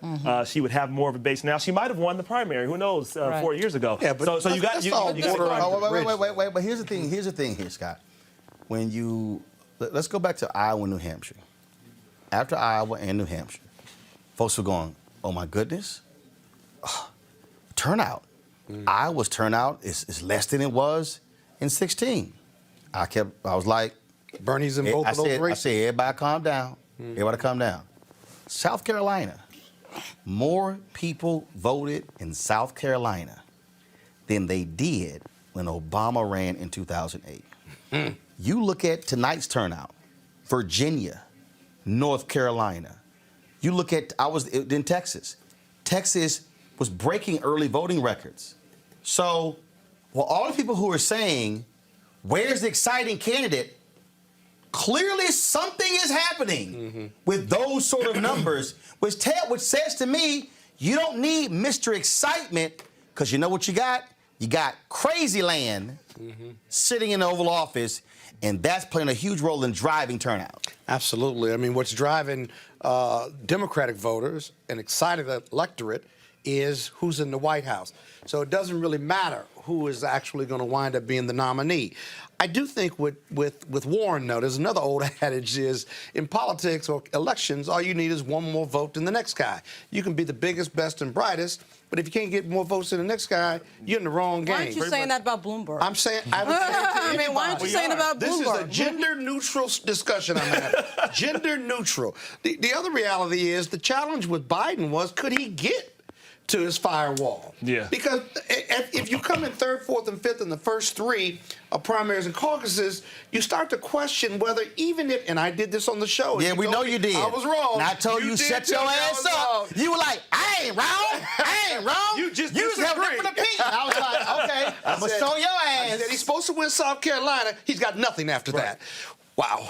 Okay, so he's got something after that now, and he's leading in this delegate. No, I'm not gonna kiss the ring. Kiss the ring. I'm not gonna kiss that alpha ring. Kiss the ring. No, we only knew. You know, you're outnumbered here now. But the reality is, kiss the ring. The reality is this: it'll be telltale sign of how he does in Texas, and whether he's competitive in California, on top of winning the third and fourth highest delegate haul out here. It's one thing to run strong in all of these different states. But if Bernie has a stronghold in California and perhaps in Texas, he's going to win California. If Biden is competitive, right, then Bernie can't grow, and he's got a lot of problems ahead of him. This is what I keep trying to tell you. You're about to agree with me now? And if you listen to the alpha, you will get it. Oh Lord. No, this is real. This is and this I'm having a heart palpitation. And this is the problem. When the Biden team kept talking about South Carolina firewall, okay? If you understand your strengths, okay? Anybody who says, this is my strengths, this is my weakness, okay? You take Iowa and New Hampshire. New Hampshire's all over the place, okay? New Hampshire's always been sort of this independent state, and they're sort of like just real weird. And lacks diversity. Okay? So, obviously, so is Iowa. And so your deal is, you sit back and you say, okay, I know I'm going to do well right there. The problem with this whole political narrative is that there is this assumption that you need to do well in the first three states, otherwise you're dead in the water. I kept saying on this show, I said on MSNBC, 1992, 1992. Bill Clinton loses Iowa. He comes in second in New Hampshire. They call him the comeback kid for second place. He then loses 3 straight. He wins Georgia. He then loses 7 straight. And then he wins South Carolina and Wyoming. I went back and double-checked. Tom Harkin wins Iowa. He wins... Are you talking about No. He wins twice more. and he withdrew by the 28th day. And the reason I was saying that because there were 5 candidates in the race. And what I kept saying is, you have to breathe. 2016, there were 2 candidates when they went to Iowa. Hillary Clinton, Bernie Sanders. In 2008, there were 3 candidates when they got to Iowa. Hillary Clinton, Barack Obama, John Edwards. You had to go all the way back to 92 where you had more than 3 candidates. All of these people who were freaking out, for some reason, were not saying fractured field, fractured field. And so, Sanders and Buttigieg does well. You see what happens in New Hampshire. Of course, Biden, strong second in Nevada. And then you wait for where your strength what is. Your is. supposition now? What I'm saying is this here. Okay. You've got to stop falling for the political okey doke of the nominee has to be decided after one state. And that was what was killing me. And that's no. What I'm saying is across. Biden's a loser, though. No. See again, no. See again, no. So that's why No, they were doing. No, that's not what it is. They were doing. First of all, of course, the people who were running never won one. Yeah, but Buttigieg never won one. He'd run 200 times and flop. The whole problem here was the political establishment and the media wanted this whole deal of can't we just clear the whole race? And I'm like, wait until people vote. Wait. Do you agree that Biden did fumble some way along the way? He didn't. It's not like he ran. Everybody fumbled. No, but Biden fumbled. No. I'll take you. I'll take you back. Hold up 1 second. I'll take you back. No. I'll take you back to the summer. Elizabeth Warren spikes, goes to debate. Falls for the trap of putting a price tag on Medicare for all. Then she tumbles. I can go down the line. All these candidates have made missteps, which is why you run. Yeah. You do those. The problem here is that nobody wanted to step back and say there are 7 or 8 or 9 people. Nobody's going to somehow get 40, 45, 50%. You just chill out. Right, but Biden has a history of losing, though. You keep saying Biden's a He does. Biden has losing. Okay, but guess what? Did he lose Saturday? Did he lose Saturday? Did he lose Saturday? Did he lose Saturday? Did he lose 2 other times? Did he lose Saturday? Did he lose 2 other times? Did he lose tonight in 4 states? I mean, you keep saying he lost before. Before don't mean nothing except for this year. I thought 4 years ago, 8 years ago, 20 years ago means nothing compared to 2020. And if you keep living in before, then guess what? You're going to be looking like Scott by saying, I think he's going to be done. Romney and John McCain. He almost would have been done. Hold up. Would have been done. But wait. Would have been and done are 2 different things. I mean, against this field, he should have won Saturday. The point I thought you were going to make, and I think you should make, is that historically, if there are 2 or 3 candidates, the idea of running the first 3 do dictate whether you get the nomination or not. Hold on. But when hold up. Why am I going to make that when there were 7? Finish my point. Why am I going to make it when there are 7? I said Why am I talking historically when I'm counting the people this year? But go ahead. That is, if there are multiple candidates. Yes, like in 92.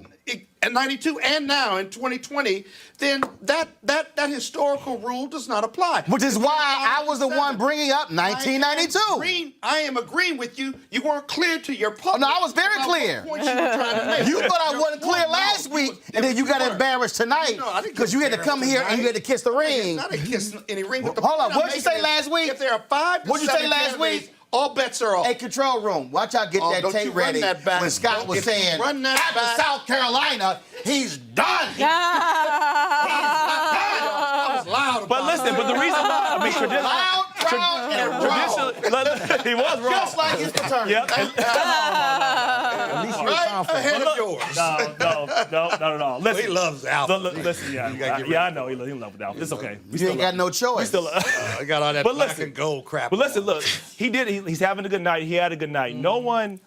If you looked at how Biden was doing, he was not doing well. He dropped a lot in the polls. It looked like he was going to have. And he had no money. Many times he had no, and most of all, money and no he had money. no money. So you may not make it to South Carolina. And that's where again you're wrong. No, he didn't have money. You're falling for the usual stuff. Oh, not having money? You don't know. There's a difference between having some money and no money. So everybody keeps saying Biden broke. He's broke. Okay, so how? So how do you? He was not anymore. How do you win? Obama. Jim Clyburn and Obama. He's tied to legacy Obama and black people. Exactly. They're with them with Obama. Black voters. That's how you win. That's how you Black win. voters. That's how you win. What I'm saying is this here. I keep telling y'all need to stop listening to the white folks on them cable networks. Well, no. Who's listening to the white folks on cable networks? Talking to you. We're here now. All right. No, you white? No, you ain't. Y'all were listening to them. Now you talking to me. Okay. Here we go. And I'm telling That's the alpha in you talking. again, you gotta go back to the most fundamental thing about running for office. You can take all the polls you want to. You can predict what's going to happen, but what I have said then and I'll say now, you cannot predict what voters are going to do. When you look at the That's what polling does. No, polling does not. What does it do? No, polling What does it do? No, I'm gonna tell you what a pollster, Cornell Belcher, told me. He said, a poll offers you a snapshot of a race at a particular moment in time.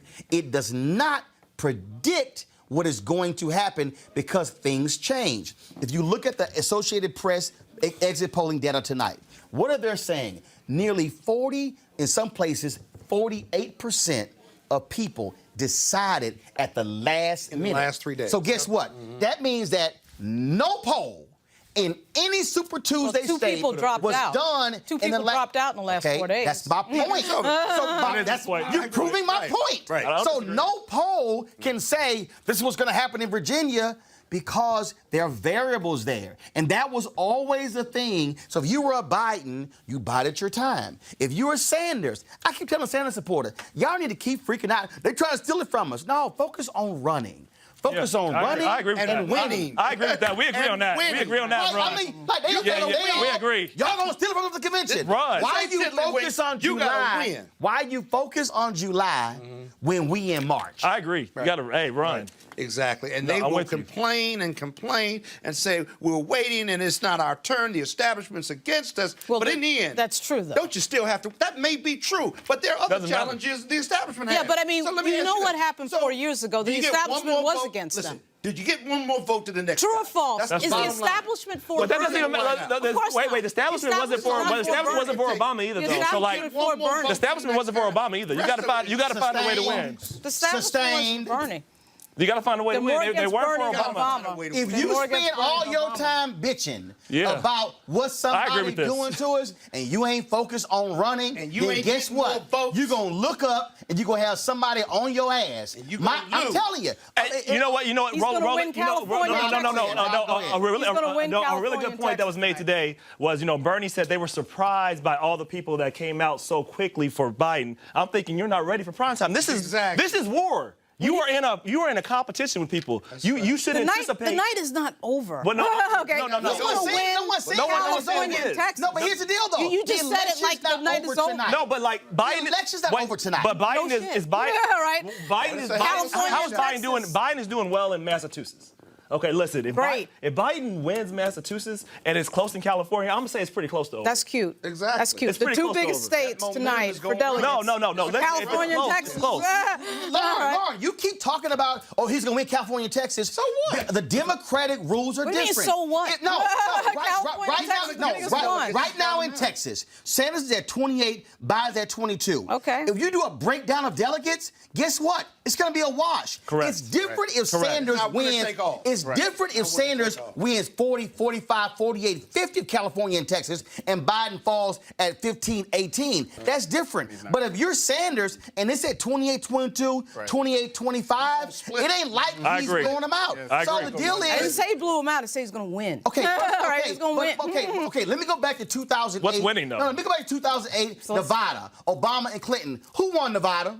Obama. No. Did he? Oh, I thought we weren't talking about the past. No. Since you were talking about winning, who won Nevada in 2008? Pretty sure it was Obama. No. It wasn't Obama. No. Sure? Hillary won Obama. Okay. Hillary won Nevada. Oh, she really? But guess who won the delegates? Oh, Obama. It was 14-13 Obama. Yeah. Hillary won the state. Okay, you talking about Obama won one more delegate. Oh, yeah. So what I'm trying to say, Melik Abdul, Republican Strategist, join us. So the point I'm saying is, it's easy to say who won.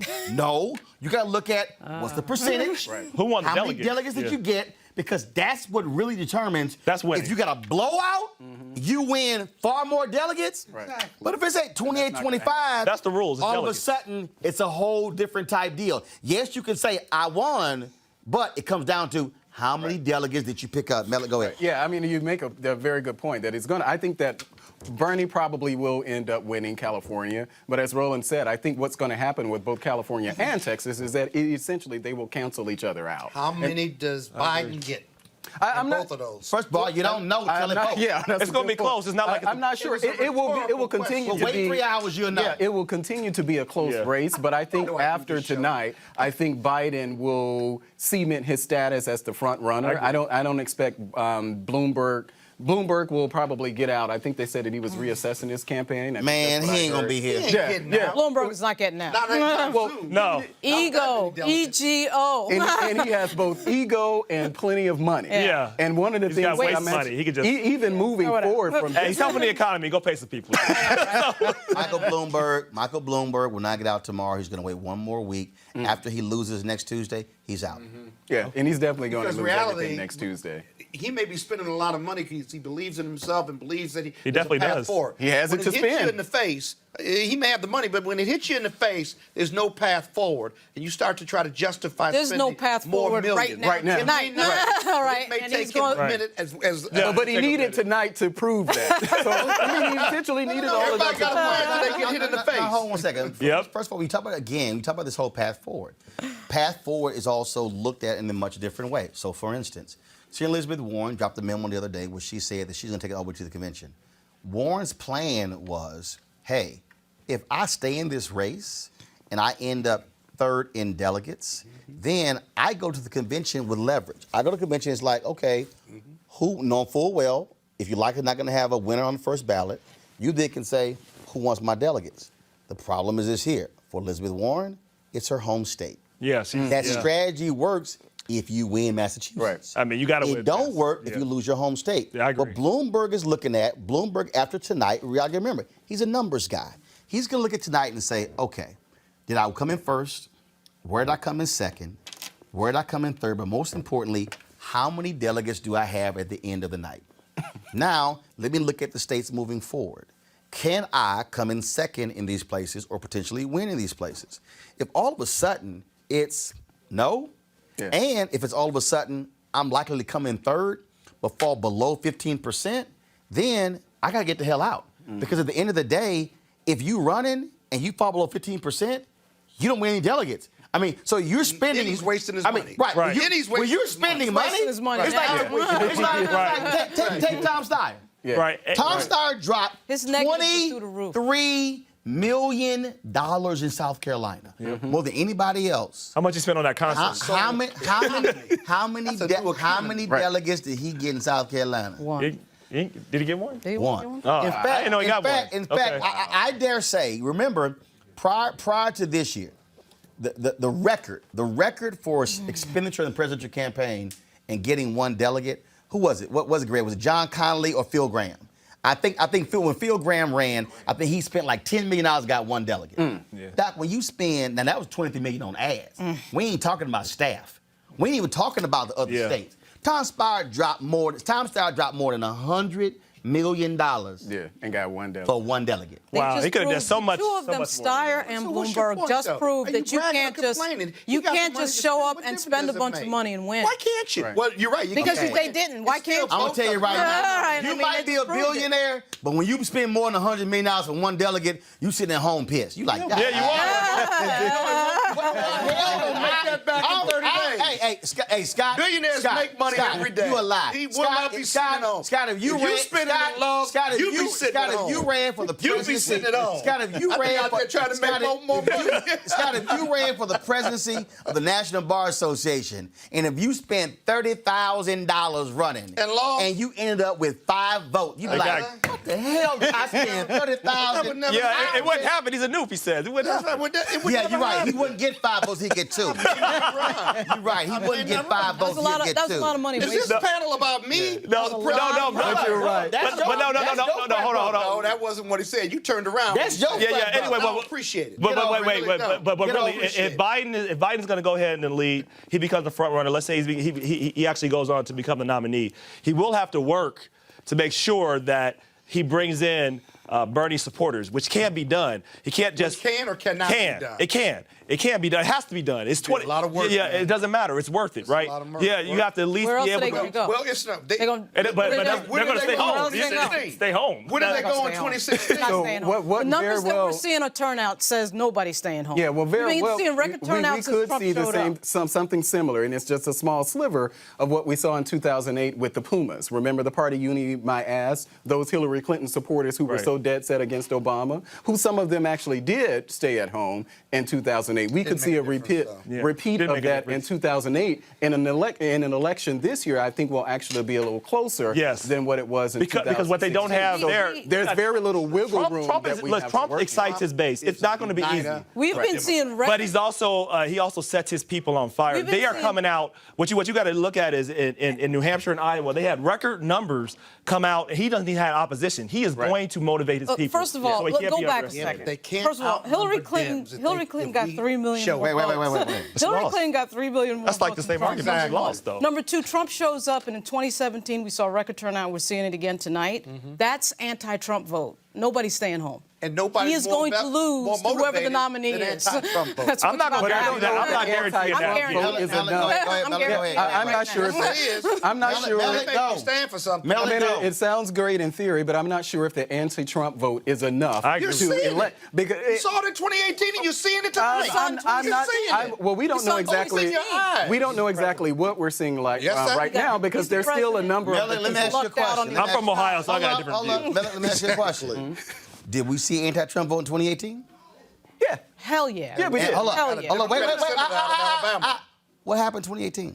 The Democrats took the House. Somebody flipped. No. No, hold up. Let's go deeper. What else did they flip in 2018? Right. The governor's races. Well, it was Kentucky. State legislatures. Virginia. So let's be real clear. They did that to Obama. Let's be real clear. The trend is clear. When it comes to voting, look, people vote emotionally. We know what buttons Trump pushed. Right. There are people who are pissed off at Trump. He is going to be the biggest motivating factor. I dare say one of the reasons why he desperately wants to run against Bernie Sanders is easier to beat. Because he wants to make this about capitalism versus socialism. Sure, absolutely. He can't do capitalism versus capitalism with Joe Biden. And then now he's got to try to figure out some other stuff. Right. Donald Trump is absolutely going to be a motivating factor. And he can't win states like Pennsylvania and Wisconsin. Yeah. He's going to have trouble with that. George W. Bush was a motivating factor, but it's not enough. And here's the other piece here.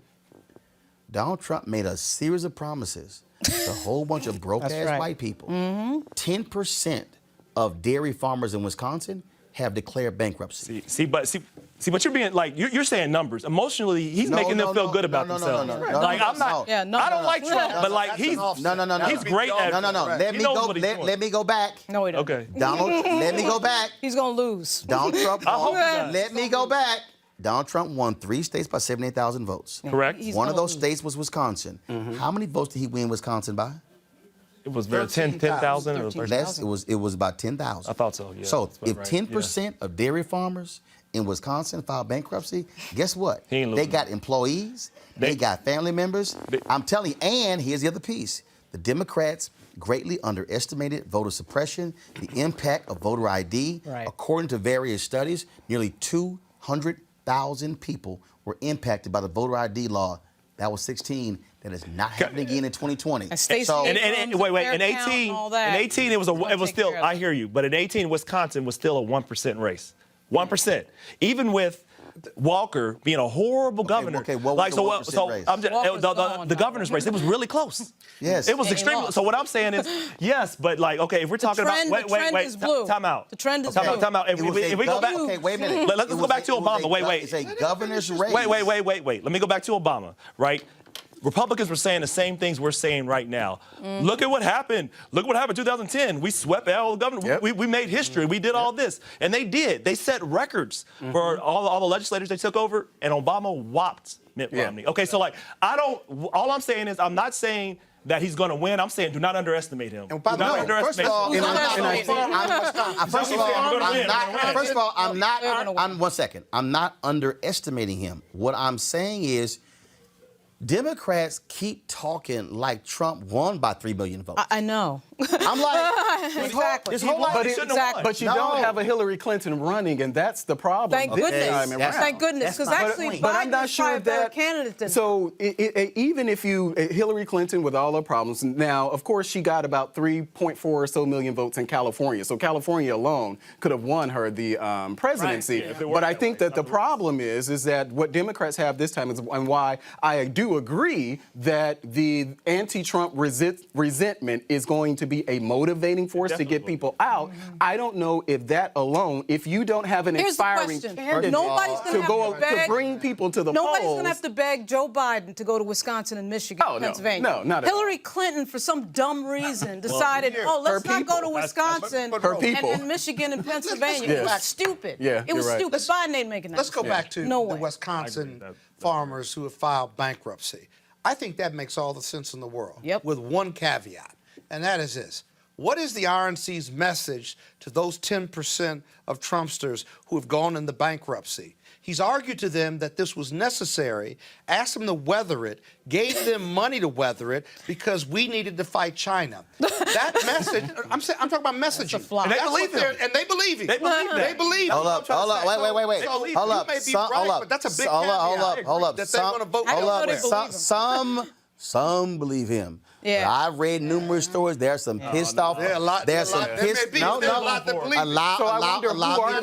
Allow me to finish. There are some pissed off farmers. There's some pissed off people who lost a family business. There's some pissed off people who worked at those farms. And all I'm saying is, all I'm saying is this here. Do they blame All I'm saying is this. That's the problem. If your terrorist fight is the reason why I ain't got no business, hell yes, I blame them.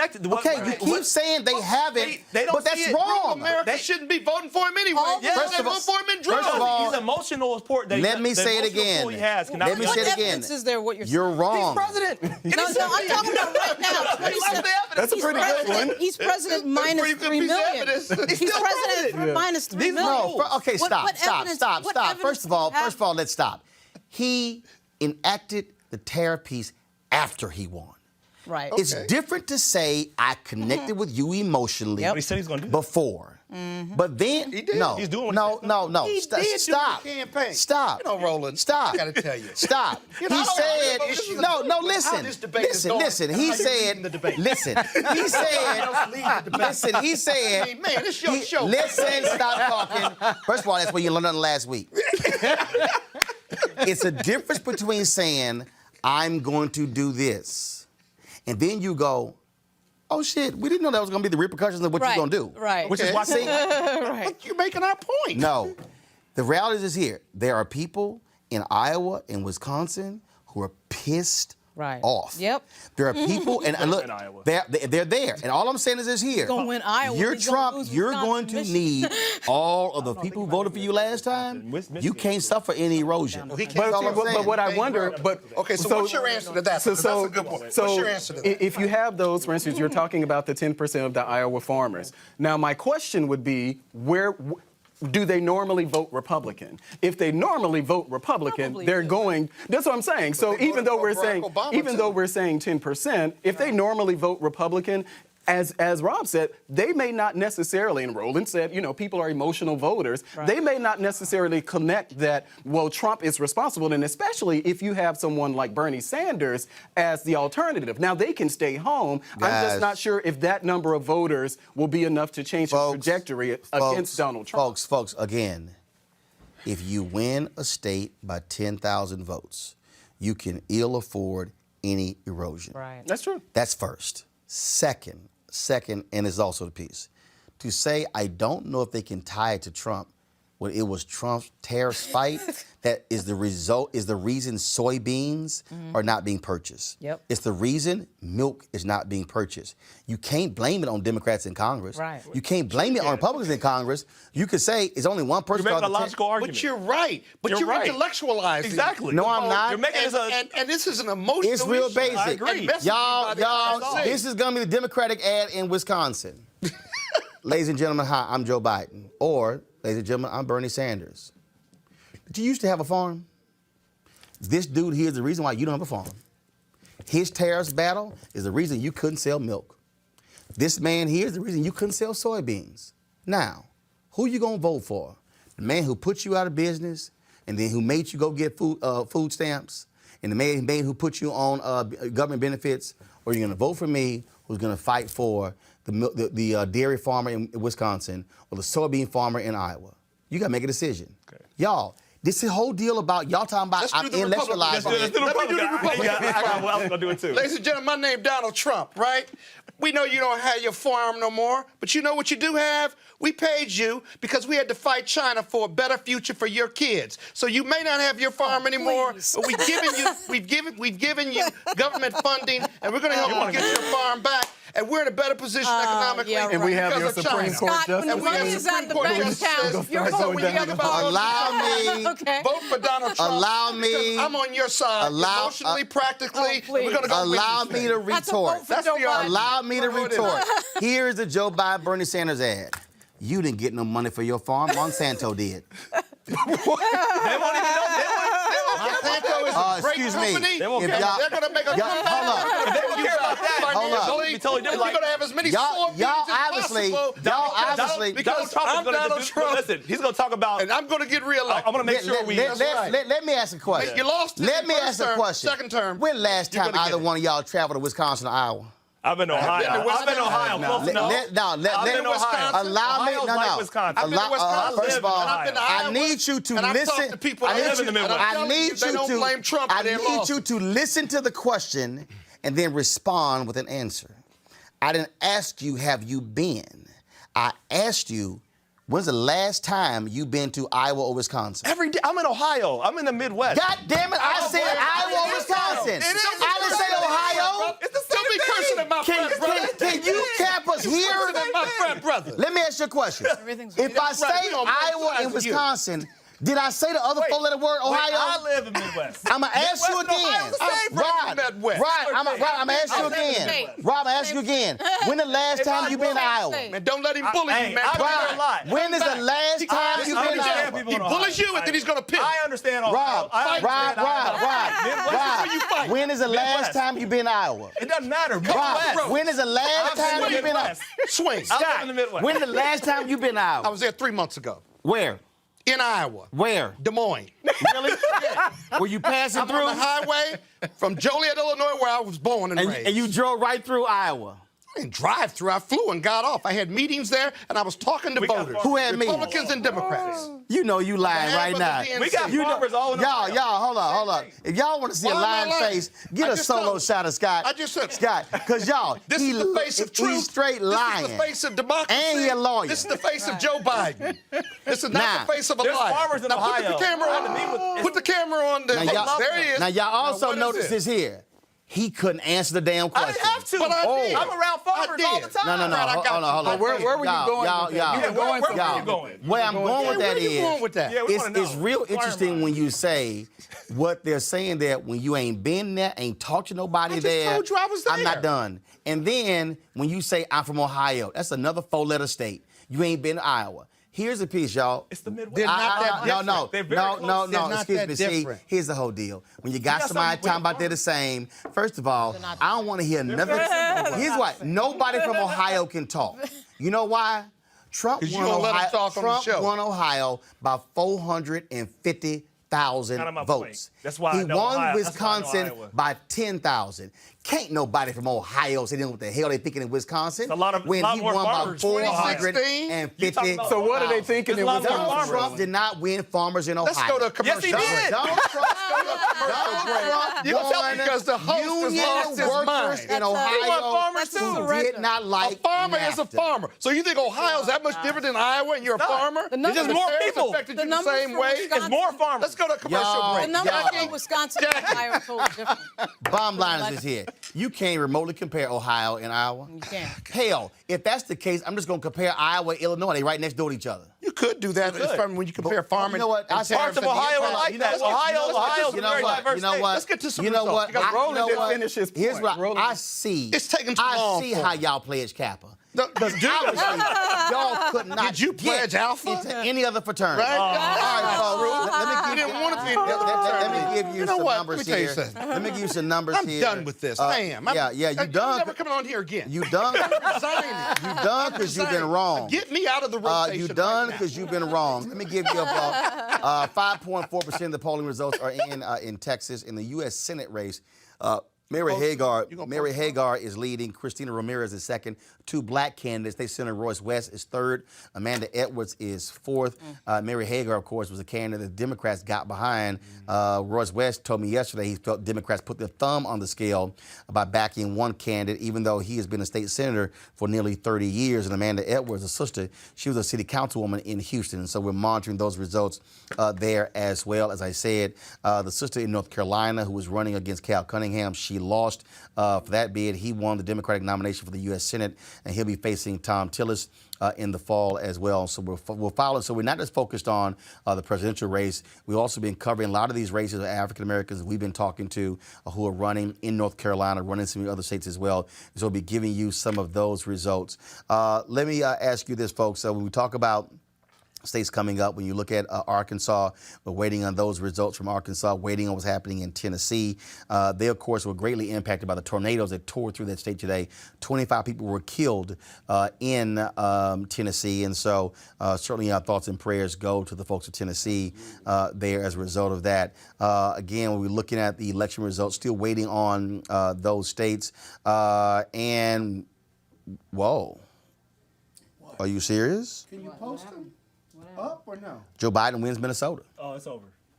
There we go. Joe Biden wins Minnesota. Who declared Now remember, remember, just the other day, Bernie Sanders had a huge rally in Minnesota. The Sanders campaign really thought that they were going to win Minnesota. They were competing very aggressively there, where Senator Amy Klobuchar is a sitting United States senator. Remember, yesterday she suspended her campaign, was in Dallas last night, giving a hearty endorsement to Joe Biden. We were there live streaming that event as well. Folks, wow. Sanders, of course, he's won in Vermont, he's won in Colorado. But his campaign really thought that if they could win Minnesota, that's a Midwestern state, middle of the country, that they thought that could propel them. Biden wins Minnesota. There. Yep. Don't you get him started. Don't you get him started. Go ahead. But no, Biden's win Minnesota. Yeah, I mean, that's not surprising to me. I think that a state that's not heavily African American. That's not that Biden. Wait. A state that's not heavily African American. It's not, because I think that the party apparatus is pretty much circling around Joe Biden. So I think that that's part of the momentum that we're seeing. You know, yes, that Klobuchar and others and Buttigieg and they actually dropped out. But it does show he can win in a state that but we already knew that doesn't have a heavy Democratic black. But I think that's something that we already knew as far as Biden. Like, we knew that Biden would actually win those states. He would. Like I said, I didn't think he would win the primary. I thought Sanders would win the primary. You know that? This is very I don't think surprising. they This is a knew progressive state. This was a surprise. But I think what we're seeing is the momentum behind there's Biden no question. since And Bernie's Saturday. And you're seeing the influence of Amy Klobuchar there. Yeah. And it moved quickly. It moved. The apparatus. That in South Carolina, because I mean, honestly, South Carolina, black people were in this election cycle were the interruption Well, none of of those other candidates could win black people. So Klobuchar and Buttigieg obviously couldn't win black votes. So wait a minute, hold up. So check this out. I'm on the Minneapolis Star Tribune website. I'll plug it in a second. But according to 27% of the precincts reporting, Joe Biden, 128,000 votes, 36.6%. Bernie Sanders, 110,000 votes, 31.4%. Elizabeth Warren, 17.1%. Bloomberg, 27,000 votes, 7.9%. Klobuchar, 17,807 at 5.1%. I know she dropped out yesterday, but in your own state.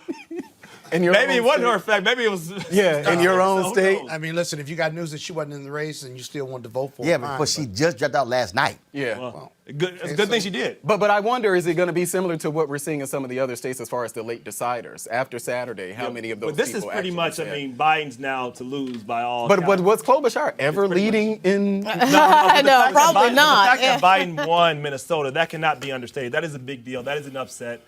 For and I think it means the that Sanders Warren is camp. pulling from Sanders. There's no question. Warren is still in the race, and if she has the impact same or comparable impact in Texas or California, But that tells you, though, could have a real. and this is the reason why I think it's important. You wonder what would happen if Warren. Oh, wait. Lauren, Rob, go. I mean, if Warren dropped out, what would happen with Sanders? Obviously, his numbers would go up, and probably vice versa, because they are in the same lane, and they've always been in the same lane. So you never know, like, who would perform. But obviously, we're not gonna. It's not gonna matter ultimately because Biden obviously has this huge lead. Yes. But you know, it would be interesting to see. But I will give this, Rob, go ahead. Rob, go But ahead. I say this is the reason why it's going to be important because you know about 40% of the party is progressive. So saying that part of the party doesn't matter will lose you the election in the general election. That's all I'm saying. So it doesn't mean you have to do everything for them, but you have to make sure that they understand that there's a place. You got to bring them in. I also go back to it. I'm going to break in a second. I'm going to break right now. Y'all, breathe. Breathe. Keep talking. I'm going back to the point I made when we talk about margins. In Maine, right now, Sanders is up 0.8% on Biden. Okay. You said Maine? 0.8%. No. But my point is, that's not a huge. That's 0.8%. Right. Okay. In Minnesota, Biden's up by 5. North Carolina, Biden won by 16.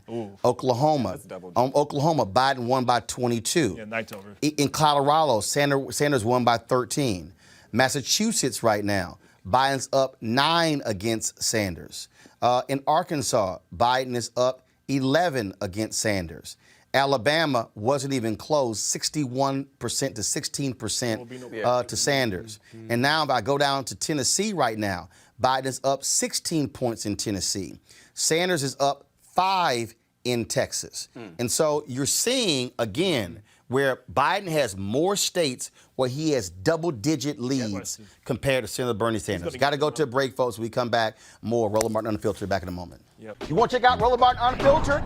YouTube.com/Roland S. Martin. And subscribe to our YouTube channel. There's only one daily digital show out here that keeps it black and keep it real. It's Roland Martin Unfiltered. See that name right there? Roland Martin Unfiltered. Like, share, and subscribe to our YouTube channel. That's youtube.com/Roland S. Martin. And don't forget to turn on your notifications so when we go live, you'll know it. Hey everybody, this is your man Fred Hammond, and you're watching Roland Martin, my man, Unfiltered. Hi, this is Essence Atkins, and you're watching Roland Martin Unfiltered. Hey, yo, Peace World, what's going on? It's the Love King of R&B, Raheem Devon, and you're watching Roland Martin Unfiltered. Hi, my name is Brescia Webb, and you're watching Roland Martin Unfiltered. Ow. Well, I like a nice filter usually, but we can be unfiltered. What's going on? This is Tobias Trevelyan. And if you're ready, you are listening to and you are watching Roland Martin Unfiltered. What's up? I'm Lance Gross, and you're watching Roland Martin Unfiltered. Hi, this is Cheryl Lee Ralph, and you are watching Roland Martin Unfiltered. I mean, could it be any other way? Really? It's Roland Martin.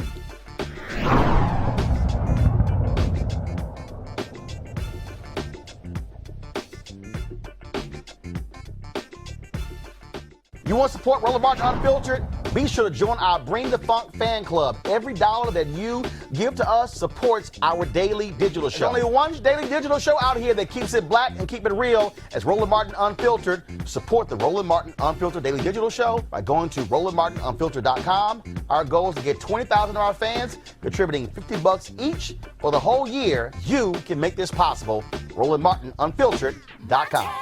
Hey fam, want to check out Roland Martin Unfiltered? The blackest show on all of digital, cable, and broadcast. Check out our audio podcast. There's only one daily digital show out here that keeps it black and keep it real. It's Roland Martin Unfiltered. Press play. Martin.